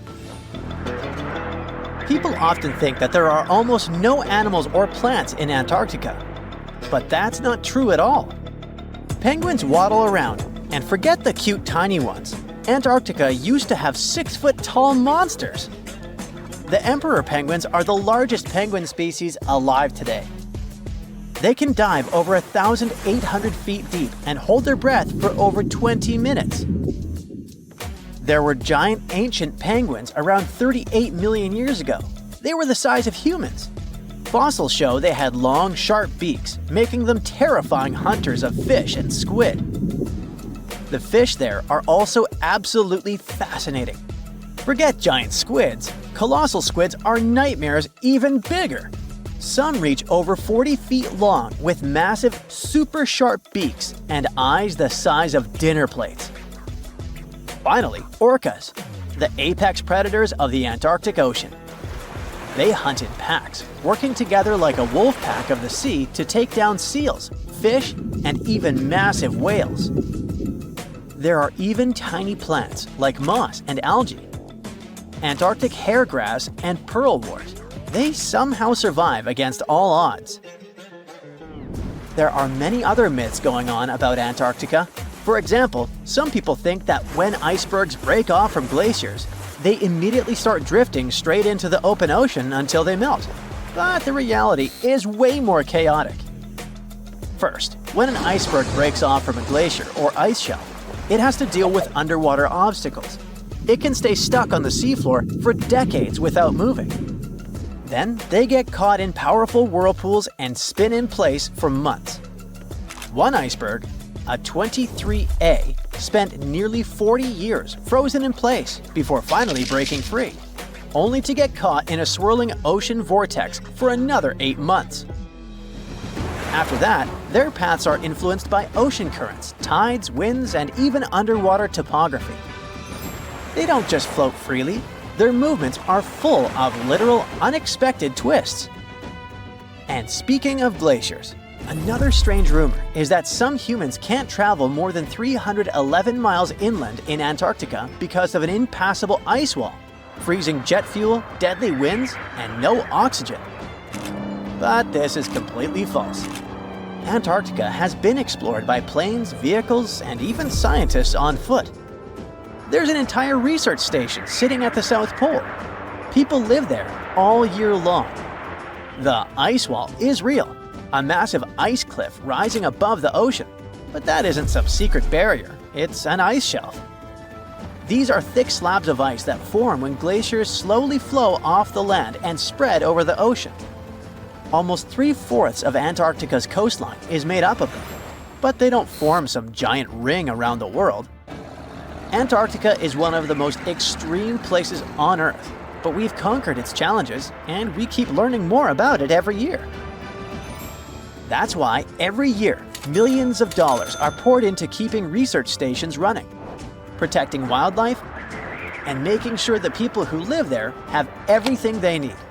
But where does all this money go? Well, Antarctica stations are basically small cities. There's electricity, heating, water purification, food storage, and medical facilities. The biggest station, McMurdo, is basically a town with over 1,000 people in summer. It has everything from a fire station to a gym. The South Pole Station is super deep inland, so it's one of the hardest places to supply. Getting food and fuel there requires airplanes flying thousands of miles in extreme cold. But the internet loves a good mystery. When Google Maps revealed what looked like a massive doorway in Antarctica, conspiracy theorists went wild. People joked about everything from Bigfoot's vacation home to a secret base, or even a Star Trek spaceship hangar hidden in the ice. But there's a way simpler and less exciting explanation. It's actually a grounded iceberg, a chunk of ice that got stuck in shallow water and is now slowly melting. As ice moves across the landscape, it flows around bumps and obstacles, creating odd shapes. The process of melting, breaking apart, and refreezing can carve ice into unexpected forms. Antarctica also has incredibly strong downward-blowing winds that sculpt ice into dramatic formations over time. No secret doorway, unfortunately. And speaking of doors, for years, Ushuaia, Argentina, has been called the gateway to Antarctica, the last stop before the icy continent, the place where expeditions begin. But there's another option. Punta Arenas, Chile. Let's compare them. Ushuaia is closer to Antarctica. It's the top departure point for tourists going on cruises. But no regular flights to Antarctica. No major scientific bases operating from here. It's basically controlled by the military, which refuses to allow private flights, only commercially operated ships. Yes, Punta Arenas is further from Antarctica, but 22 countries and global organizations use it as their main base. There are regular flights to Antarctica happening there every year. Private airlines can actually operate here, making it the real air connection to Antarctica. Ushuaia may have the best location physically, but Punta Arenas actually runs the show. Argentina made a huge error in picking its Antarctic airbase. Instead of setting up a simple, accessible base at sea level, they built Marambio Base, very high on rough terrain, completely impossible to reach by land. Everything has to be flown in by helicopter, making operations slow, expensive, and frustrating. For 50 years, Argentina stubbornly stuck to this bad decision, while Chile set up efficient, well-planned bases that the world now uses. If things don't change, Ushuaia will be nothing more than a tourist stop. But what's terrifying is that Antarctica seems to be returning to its past. It's supposed to be the coldest place on Earth, but something shocking happened just recently. For the first time in recorded history, temperatures in Antarctica broke 68 degrees Fahrenheit. This continent is buried under miles of ice. Usually, temperatures there can drop to minus 112 degrees. But in the winter of 2020, scientists recorded an insane 69 degrees on Seymour Island, hotter than many places in Europe at that time. Scientists believe there are several reasons for that. First, there are changes in the way heat moves around the planet's waters. Second, melting permafrost due to the planet warming. It looks like the climate is changing faster than expected. A piece of whale rib has recently been found in a North Carolina mine. Not a big deal, some might think. Hey, why can't a whale be a miner, right? But this fragment offers scientists a unique glimpse at the interactions between prehistoric sharks and whales from around 3 to 4 million years ago. The thing is, 3 tooth marks embellish the rib.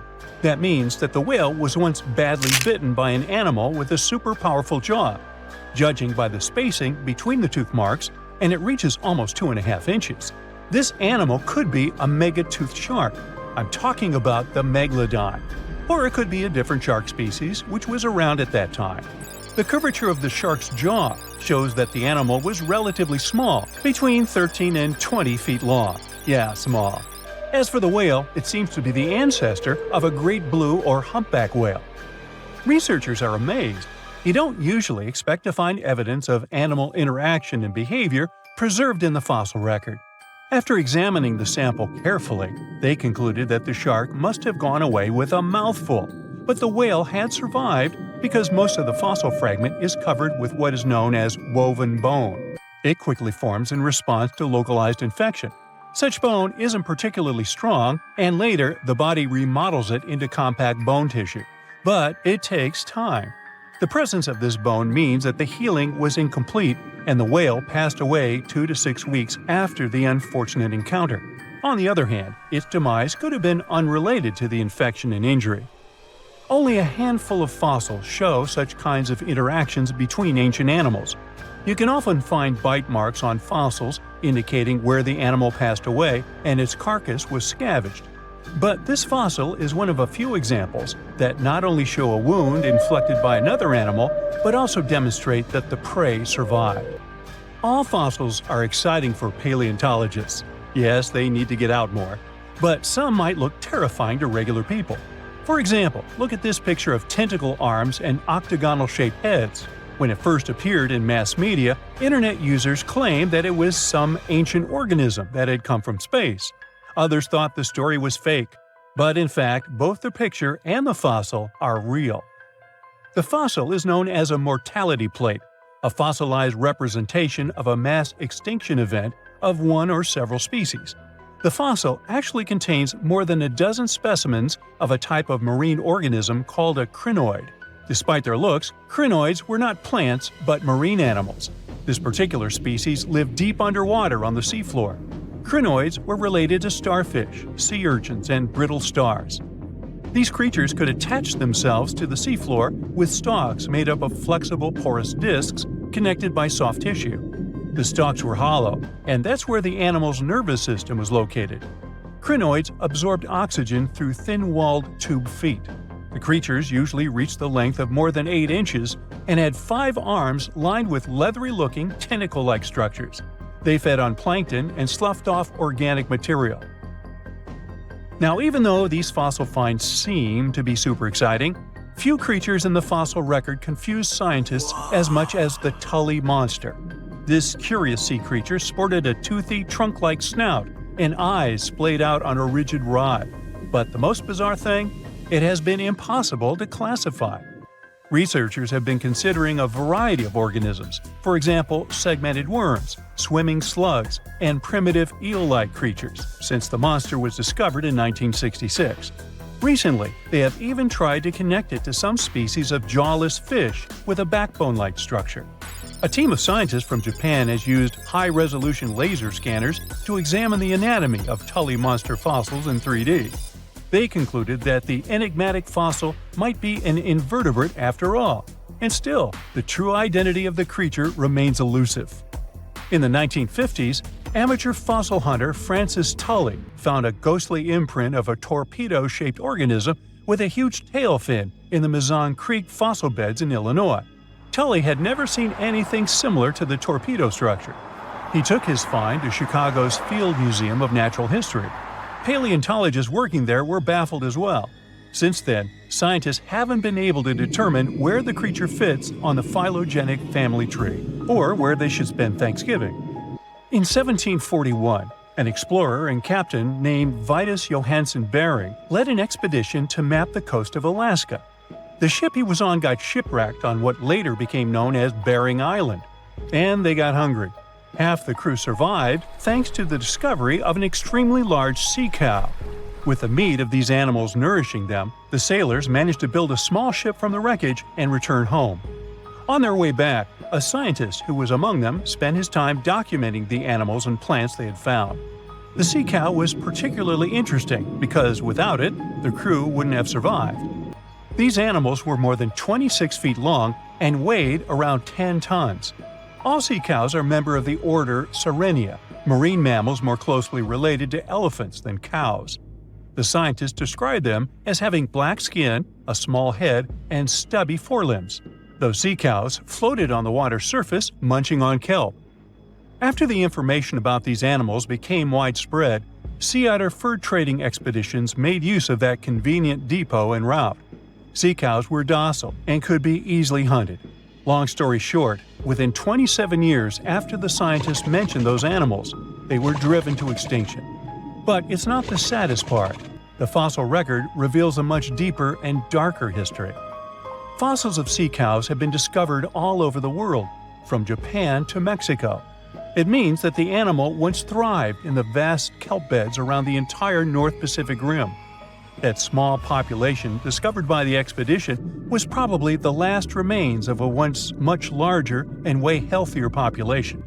More likely, Aboriginal hunting had already reduced the numbers of these animals to near extinction levels, and the final blow came from Western hunters. The living close relatives of those ancient sea cows are rarely hunted today. Still, they're under threat of extinction themselves. To some, this amazing fossil might look a bit disturbing. Slaves' lentils are fossils that belong to animals called nummelites. They lived and thrived in a warm, shallow sea covering part of Egypt around 40 million years ago. The name nummelites hints at the fact that larger specimens resemble coins, and in Egyptian folklore, they're even referred to as angel's money. These creatures have a simple, single-celled structure, which contrasts with their super intricate skeleton. Look at this series of spiral overlapping whorls. Each whorl is divided into countless tiny chambers. Nummelites can grow to be 4 inches in diameter, and still, they are the fossils of single-celled animals related to amoeba. How and why did they grow to be so large? The reason could be their symbiotic relationships with other smaller organisms. In the case of modern species, such symbionts are tiny golden-brown single-celled algae called diatoms. The shells of nummelites are relatively transparent, and since they're flat, there's a large surface area for the light needed for the diatoms to photosynthesize. For some reasons, scientists are still debating about them. The presence of plant symbionts in animals dwelling in the sea encourages the growth of a calcareous skeleton in hosts. So, the gigantic size of the nummelites in Egypt could be due to their close relationship with symbiotic diatoms. Does that make sense? Fun fact: a species of nummelites evolve very fast, and their fossils change from one layer of sediments to the next. So the limestone used for the pyramids of Giza are so packed with such fossils that it's known as nummelitic limestone. This limestone also contains 2 kinds of nummelites, the smaller slave's lentils and the larger angel's money. But those are not different species, but rather different stages in the life cycle of a single species. Now here's something. Baltic amber is one of the most common resins found in the world. The reason for this is that due to the vast forests of pine, their numerous deposits are so common they provide wonderful treasures from long ago. Ants are especially common in the Baltic amber, which comes from pine trees. Its resin is rich in sugar, so the ants often live amongst the trees, close to the easy source of food. One block found in East Germany has preserved one ant that is estimated to be about 48 million years old. Think of the birthday cake. But what makes this find interesting is another animal inside the amber. It's a mite, notorious hunters in the insect world, capable of traveling at great speed. These guys quickly latch onto their hosts, sucking them dry. They're also capable of destroying entire hives in one go. And within this piece of amber, the amber provides a display of their final struggle. In Southeast Asia, feathers belonging to something unique have been found from 80 million years ago. They were captured in resin during the Cretaceous period, a peak time for dinosaurs. The many feathers inside are from the Coelurosaur. It looks like a dinosaur, but this animal is more related to birds. Other feathers like this have been found in resin. They belong to avian and other non-flying dinosaurs. The discoveries have helped reimagine what dinosaurs actually look like. Still, dinosaurs may have had feathers instead of being completely bald. Of course, for most of them, the feathers weren't used for flying, but they helped the dinos stay warm. However, the feathers weren't all that was found, and a part of the Coelurosaur's tail is also preserved. Still, it's so small and ancient that its DNA hasn't survived to map their entire genome. The enclosed tail is also very delicate, and it can't be removed from its protective amber shell. But although these findings can only be observed, they've still provided a great insight in the evolution of birds. But how does amber preserve things so effectively, even at the initial stages? The trees produce the resin to protect any small gaps in the bark against feeding insects. Its antiseptic nature and lack of water content ensures it doesn't degrade for a long time. This also makes it more resilient as it petrifies over long periods, eventually becoming a fossil. Some of the oldest amber ever found was from the Triassic period, showing how long it can last. The pieces from Italy are about 230 million years old. And inside one of these ancient droplets holds the oldest arthropod ever recorded. This mite found inside has provided a broader understanding to their evolution. Today, they're known to mainly annoy gardeners by feeding on the petals of flowering plants. However, at the time the mite was caught, flowers didn't have any petals, and it would be without this tasty meal for another 100 million years. Now, 100 million years ago, Myanmar was part of Gondwana, the great supercontinent. At that time, Myanmar wasn't part of Asia yet. But it was still lush with a great forest, which contained many species of lizards that lived amongst the undergrowth, hiding away from dinosaurs. Many of them have been stored within amber. This fact helped discover ancestors of geckos and chameleons. By using CT scans, scientists have analyzed them, providing a glimpse into the formation of their scales, teeth, feet, and claws. It also provided an understanding of how these archaic creatures once appeared. Although mostly pieces of lizards, by using modern technology, the scientists have been able to create 3D images of the lizard. These images can reveal how those guys appeared in their full form. The images show that they still retain some of their exact features to this day, like the chameleon's sticky pads used for climbing. A salamander fossil from around 20 million years ago is one of the most intact specimens ever found in amber. Details of its final moments show that it had been attacked before getting stuck in the resin. However, what's confusing about this find from the Miocene era is that the amber was found in the Caribbean, but it came from a tree that's closer related to those from East Africa. The lizard also has ancestry from the same area. Finds like this have opened a whole new understanding about how these small lizards migrated. It's expected that they would have ridden fallen logs, which took them across the seas to new homelands, not only to the Caribbean, but to all continents except for Antarctica. Nobody goes there, it's too cold. In the Dominican Republic, you can find some of the rarest of all ambers. This Dominican amber came from neotropical forests from around 20 million years ago. Many of the trees that made the resin are now extinct. The amber is almost completely see-through and can come in an array of beautiful colors. The most common colors are red, yellow, and even blue, and are easily mistaken for gemstones. One was found with a flea caught in it, dating to when the forest was at its peak and the mammalian variety thrived. Fleas were likely common at the time, and this flea in particular had recently fed on a mammal before getting stuck.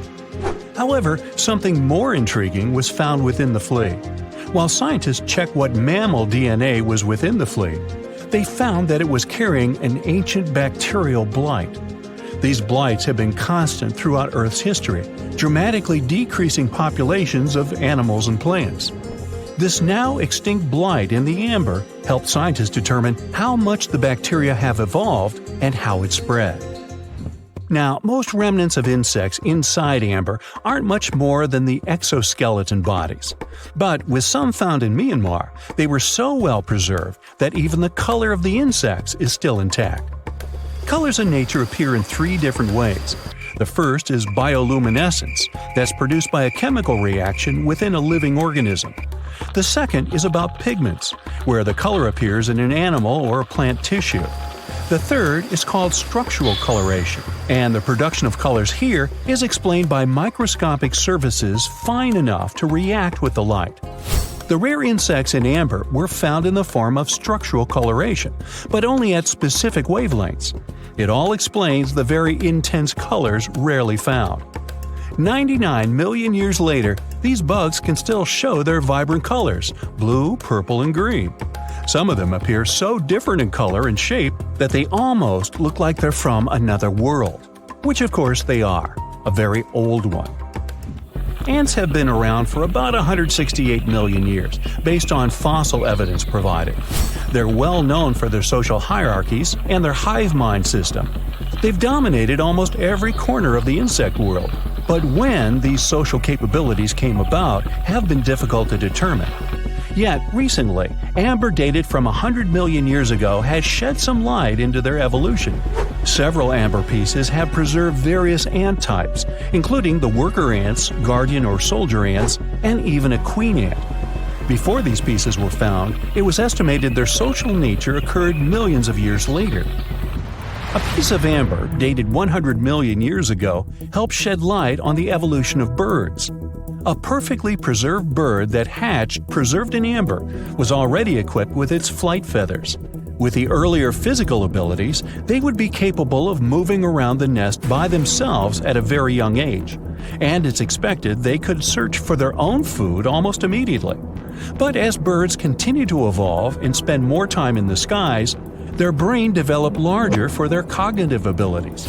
After hatching, their early development was then more focused on the brain, and the chicks slowly became more reliant on their parents over time. In Spain, a massive treasure trove of amber and other fossils has been found. Inside, there were remnants of an entire ecosystem that existed 110 million years ago. A bunch of individual fossils were found. The vast collection includes many types of insects, mollusks, arachnids, plants, 50 different dinosaur bone fragments, feathers, and hair from mammals, and a McDonald's burger wrapper. Nah, just kidding. With the abundance of findings, it's helped researchers understand the ancient terrestrial ecosystem that once existed. With loads of specific details of the environment, they've reconstructed the swamp. This way, it's now possible to experience what it was like in the world of dinosaurs. Antarctica wasn't always a frozen wasteland. A long time ago, it was full of life, and 56 million years ago, something terrifying stalked its jungles. A giant, flesh-eating bird. It was around 6 feet tall and weighed as much as a lion. For millions of years, nothing could challenge it. So why did it disappear? And could there be even bigger predators still hidden beneath the ice? Paleontologists found 2 massive claw bones in Antarctica, sharp, curved, and powerful, belonging to this bird. They were dug up from the Epresian-aged rocks of Seymour Island, which means they're around 40 to 50 million years old.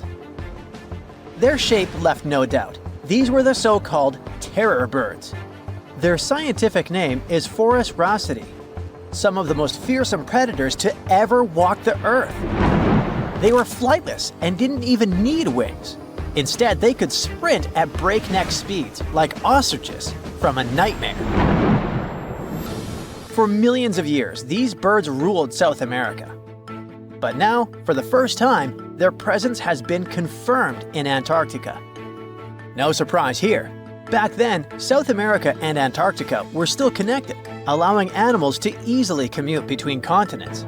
So these birds probably migrated south to adapt to life on Antarctica's prehistoric landmass. It didn't just survive here, it thrived. But at some point, this nightmare of an animal vanished. Why? Most likely because of the temperature changes. Antarctica was cooling, slowly turning into the frozen wasteland we know today.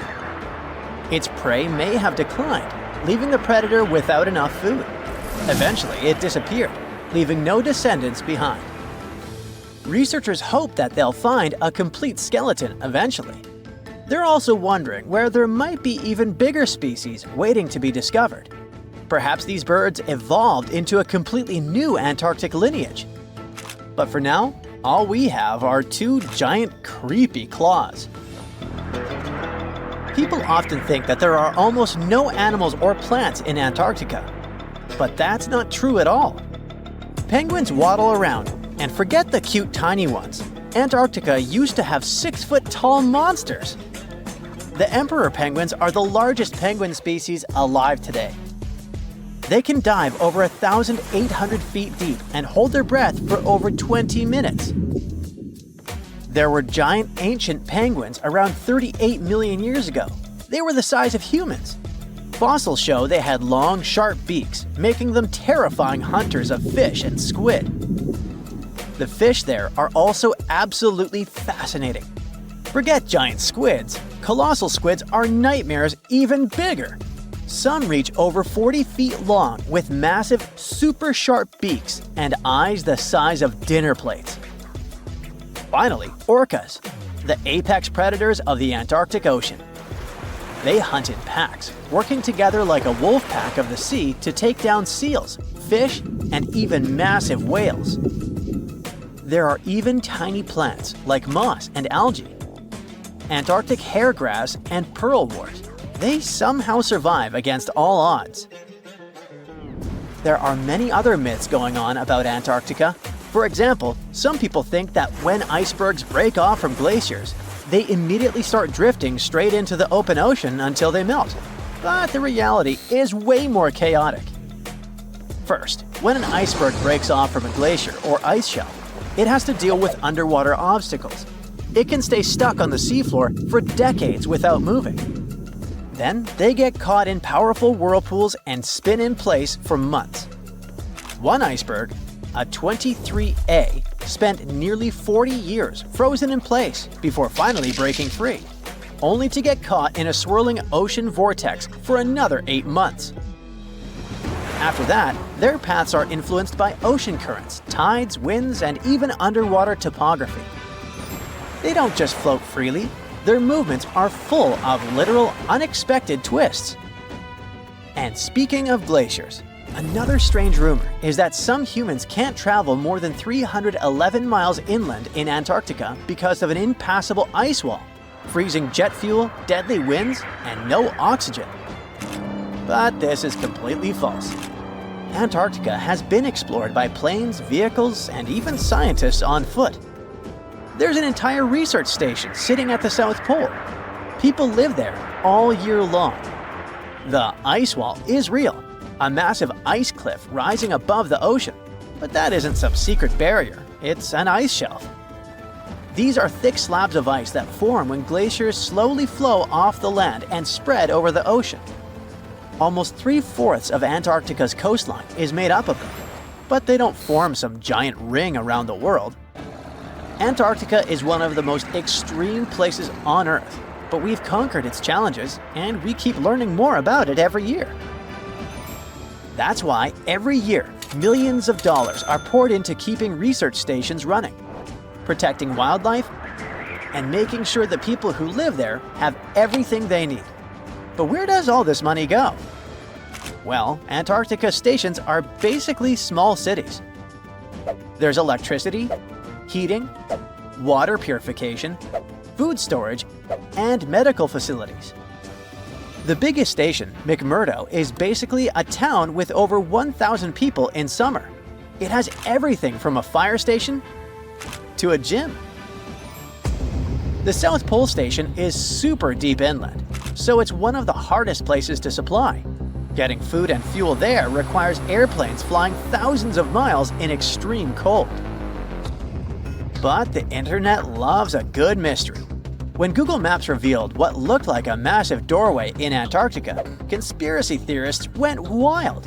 People joked about everything from Bigfoot's vacation home to a secret base, or even a Star Trek spaceship hangar hidden in the ice. But there's a way simpler and less exciting explanation. It's actually a grounded iceberg, a chunk of ice that got stuck in shallow water and is now slowly melting.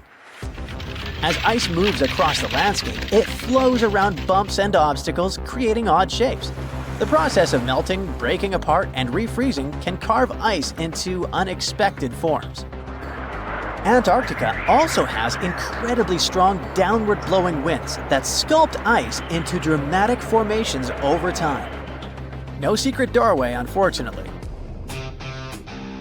And speaking of doors, for years, Ushuaia, Argentina, has been called the gateway to Antarctica, the last stop before the icy continent, the place where expeditions begin. But there's another option. Punta Arenas, Chile. Let's compare them. Ushuaia is closer to Antarctica. It's the top departure point for tourists going on cruises. But no regular flights to Antarctica.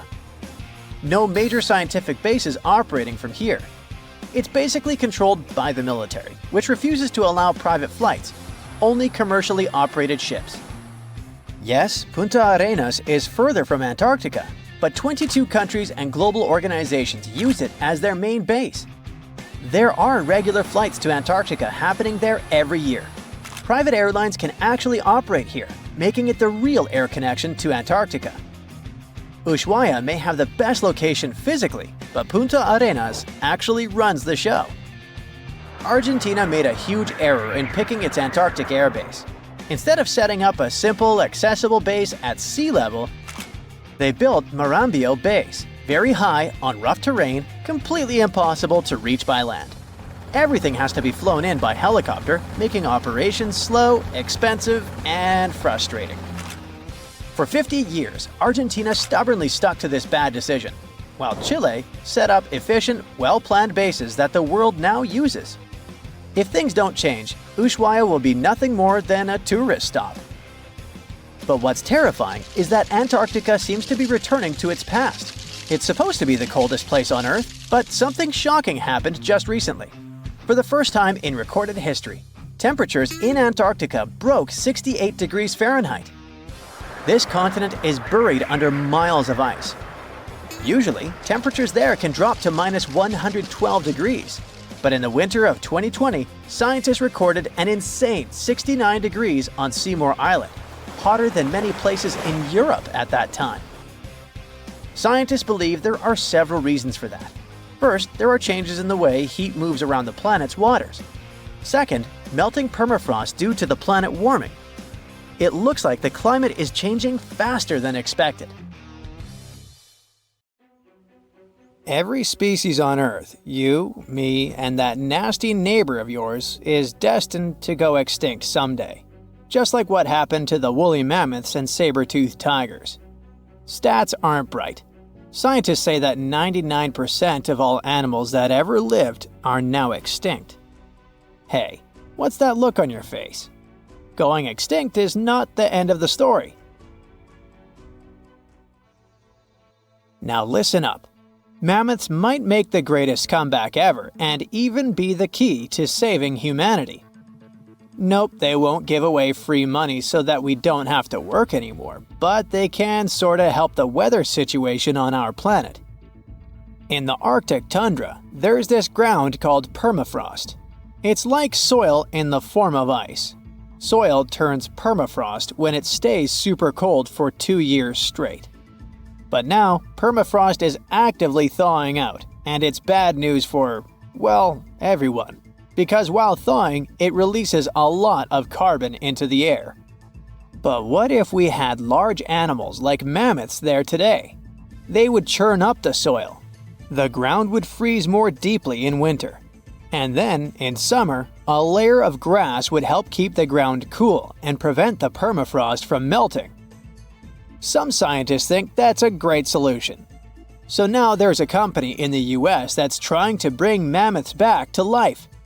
Okay, you got me. Not actual mammoths, but a sort of hybrid between an elephant and 1% mammoth DNA. It would be a northern elephant. Getting mammoth DNA is easier than you might think. They actually only went extinct about 10 to 14,000 years ago. Scientists are hoping to have their first elephant-mammoth hybrid by 2027. Let's hope it doesn't turn into a real-life Jurassic Park. Ah, Australia. a nightmarish place and a home to the most fascinating creatures on Earth. But here, the sad fate befell the Tasmanian tiger, also known as thylacine. Don't mix it up with the Tasmanian devil. That one is living and thriving. Nope, the thylacine was a marsupial predator that used to chill in Australia, South Tasmania, and New Guinea. It was a nocturnal who preyed on other marsupials, like kangaroos. In the 30s, the farmers suddenly claimed that thylacines were eating their livestock. Looking back at it now, that was probably an exaggeration. But humans started to hunt poor thylacines until they were all gone. And then it turned out that hunting away the important predator isn't the brightest idea. Who would have thought? You see, thylacines kept things in check by eating bad animals. So once they disappeared, the Australian wildlife was basically doomed. 35% of total mammal extinctions on Earth happened here. That's an awful world record.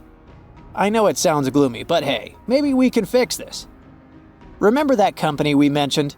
It wants to bring back the thylacine too. Luckily, many thylacine embryos are still preserved in jars, like some creepy pickles. If we bring them back to Tasmania, this could help revive the entire ecosystem. Would you be happy to see them back in the wild?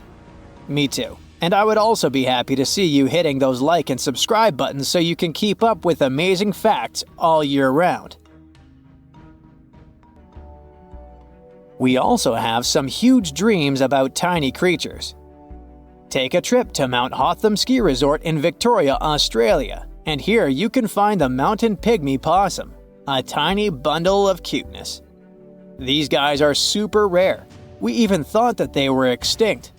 All we had was their fossils.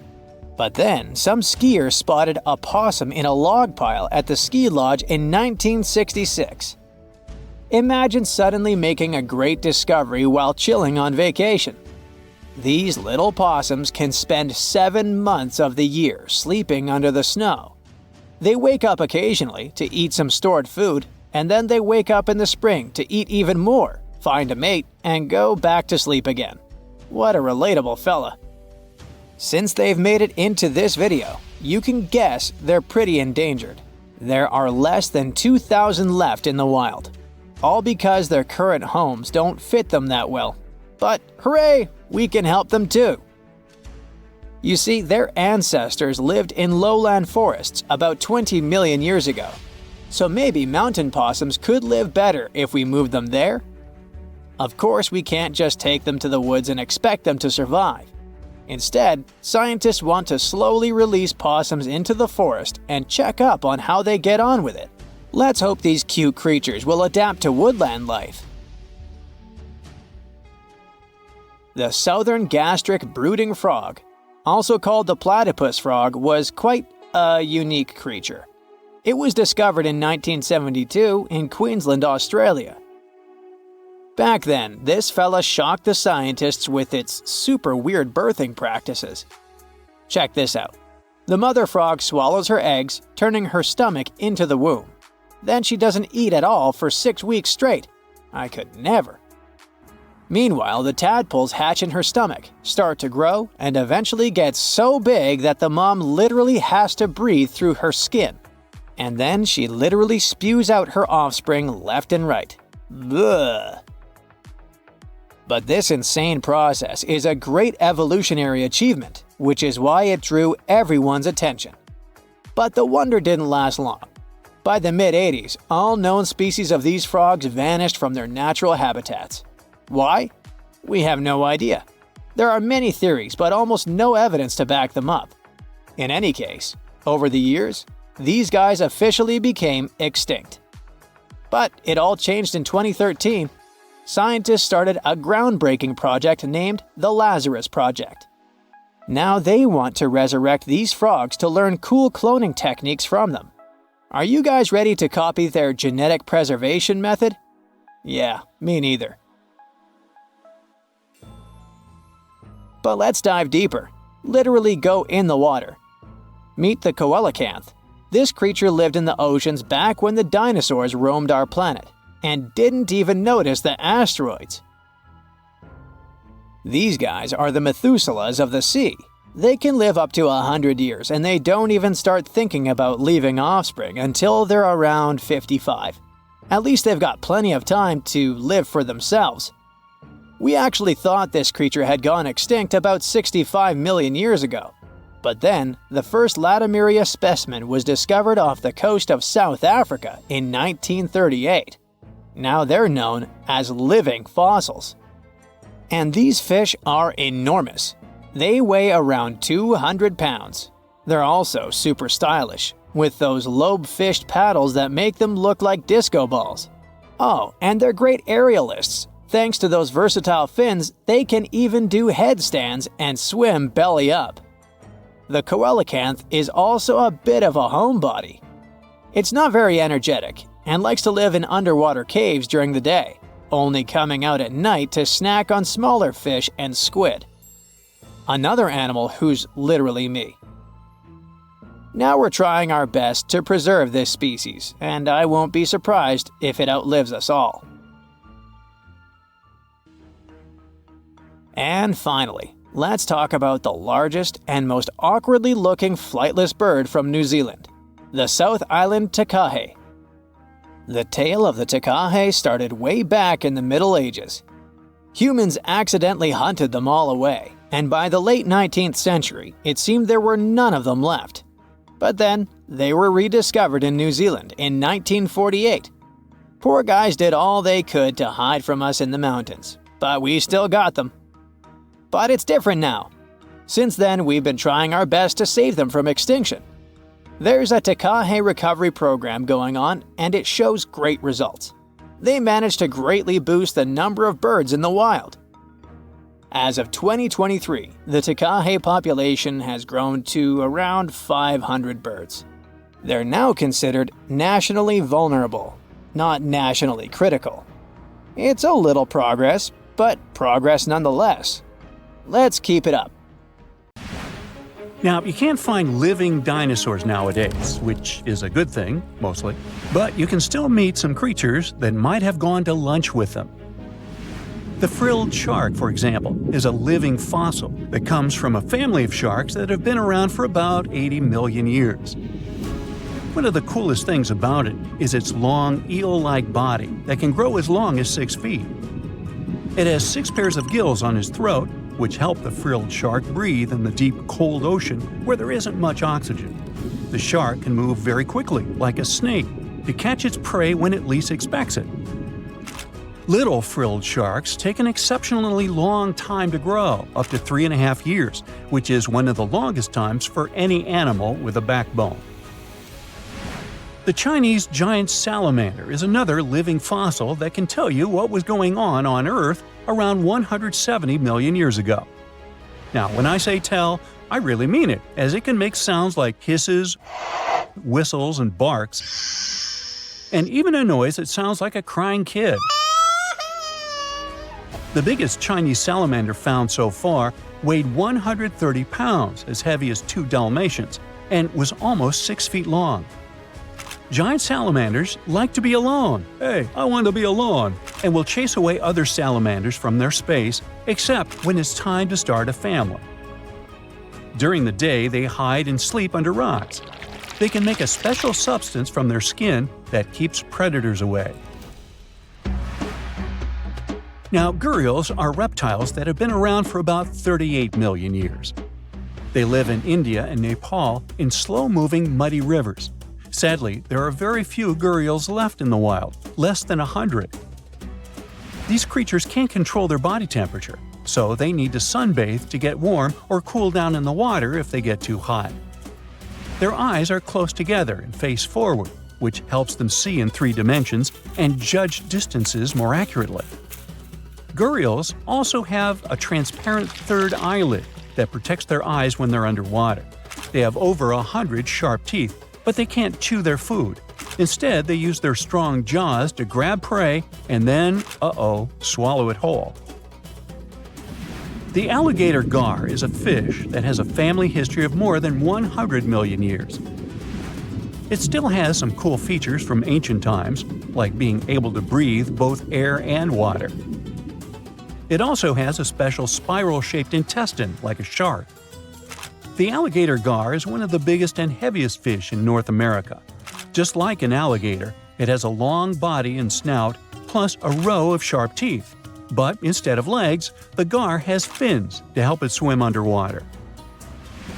The tuatara isn't a lizard as you might think, and isn't a dinosaur either. This New Zealand resident is one of the most unique animals in the world. Scientists love studying tuataras because they can help us understand how today's lizards and snakes evolved. One of the coolest things about the tuatara is its third eye, called a parietal eye, on its head. It has its own lens, retina, and a nerve that connects it to the brain. Scientists think it might help the tuatara know when it's light or dark outside and absorb sunlight to make vitamin D or help them keep their body temperature exactly right. Tuataras can live an extraordinarily long time, up to 100 years. Cassowaries are the youngsters on our list, as they've been around for only 60 million years. They have some things in common with dinosaurs, like their three-toed feet and how they breathe. Cassowaries love to eat fruit, lots and lots of fruit. This love of fruit helps the rainforest because when cassowaries eat the fruit, their bodies don't harm the seeds inside. As they move around the forest, they spread these seeds, you can guess how, with their own natural fertilizer, helping new plants grow. Cassowaries are big birds, about 6 feet tall and weigh over 100 pounds.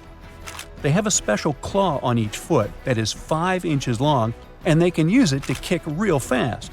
If they feel threatened, they can charge, kick, and even jump on someone. They can also leap up to 5 feet in the air. So, the best thing to do is stay far, far away from where they live. The order Notostraca is a group of crustaceans that you may know as tadpole shrimp or shield shrimps. These animals have been around for about 360 million years. They have a wide, flat shell that covers their head, and they have a pair of eyes on top. These creatures can be found all over the world in different kinds of water, like freshwater, brackish water, and even salty pools. They can also look different depending on where they live. Notostracans aren't picky eaters and can snack on pretty much anything, from plants to small animals and other shrimps. Some of them are considered pests in places like California rice paddies because they stir up the mud, which blocks sunlight from reaching the young rice plants. Sturgeons are some of the largest fish species on the planet. They live only in the cool waters of the northern hemisphere and never travel below the equator. Even though they are huge, sturgeons don't have teeth. They eat by sucking food off the bottom of rivers, gulfs, lakes, and oceans. Scientists believe that sturgeons came from a group of fish that first appeared around 419 million years ago, long before dinosaurs even existed. Their ancestors survived a big extinction event that wiped out 90% of all species and went on to become the largest fish in many rivers in North America and Eurasia. Sturgeons can live up to 100 years old or even older. Female sturgeons can lay up to 3 million eggs at a time, but not all of the eggs eventually turn into real fish. Our next hero, the Pacific lamprey, has successfully lived through at least 4 mass extinctions. Its ancient ancestors evolved over 450 million years ago. These creatures have cartilage instead of bones and a third eye, which is a special light-sensing organ on top of their heads. Instead of a regular jaw, they have a mouth surrounded by teeth. They latch onto prey and sup up body fluids like real underwater vampires. And although he wasn't living underwater, the story goes that King Henry I of England might have lost his life because of a lamprey. The English monarch loved this fish so much that he defied doctors' orders to stop eating its flesh. He got sick every time he'd have it, but the lack of bones and the unusual taste made the royal fall in love with it. As a result, he got some scary symptoms from eating lamprey and eventually passed away. Can you say clueless? The elephant fish, also called the Australian ghost shark, has been on Earth for around 400 million years. Even though they're related to sharks, they aren't actually sharks. Instead of bones, their bodies are made entirely of cartilage. These fish have a special shiny tissue in their eyes that can make their eyes look like they change color from yellow to green. Elephant fish can be pretty tough and will fight back if they feel threatened. They like to be alone and usually don't hang out with other fish. Horseshoe crabs also deserve the title of survival champs, as they've been around even before dinosaurs, since 450 million years ago. 4 species are still roaming the ocean from Maine all the way to Mexico. Horseshoe crabs are more like spiders than ticks than they are like real crabs. They have 9 eyes, plus extra light sensors near their tails so they can see really well. They breathe underwater using flap-like gills near their belly, and sometimes they use these gills to swim upside down. Every spring, when the tide is high, these creatures come up to the beach at night to mate and lay their eggs, and you can see hundreds of thousands of them.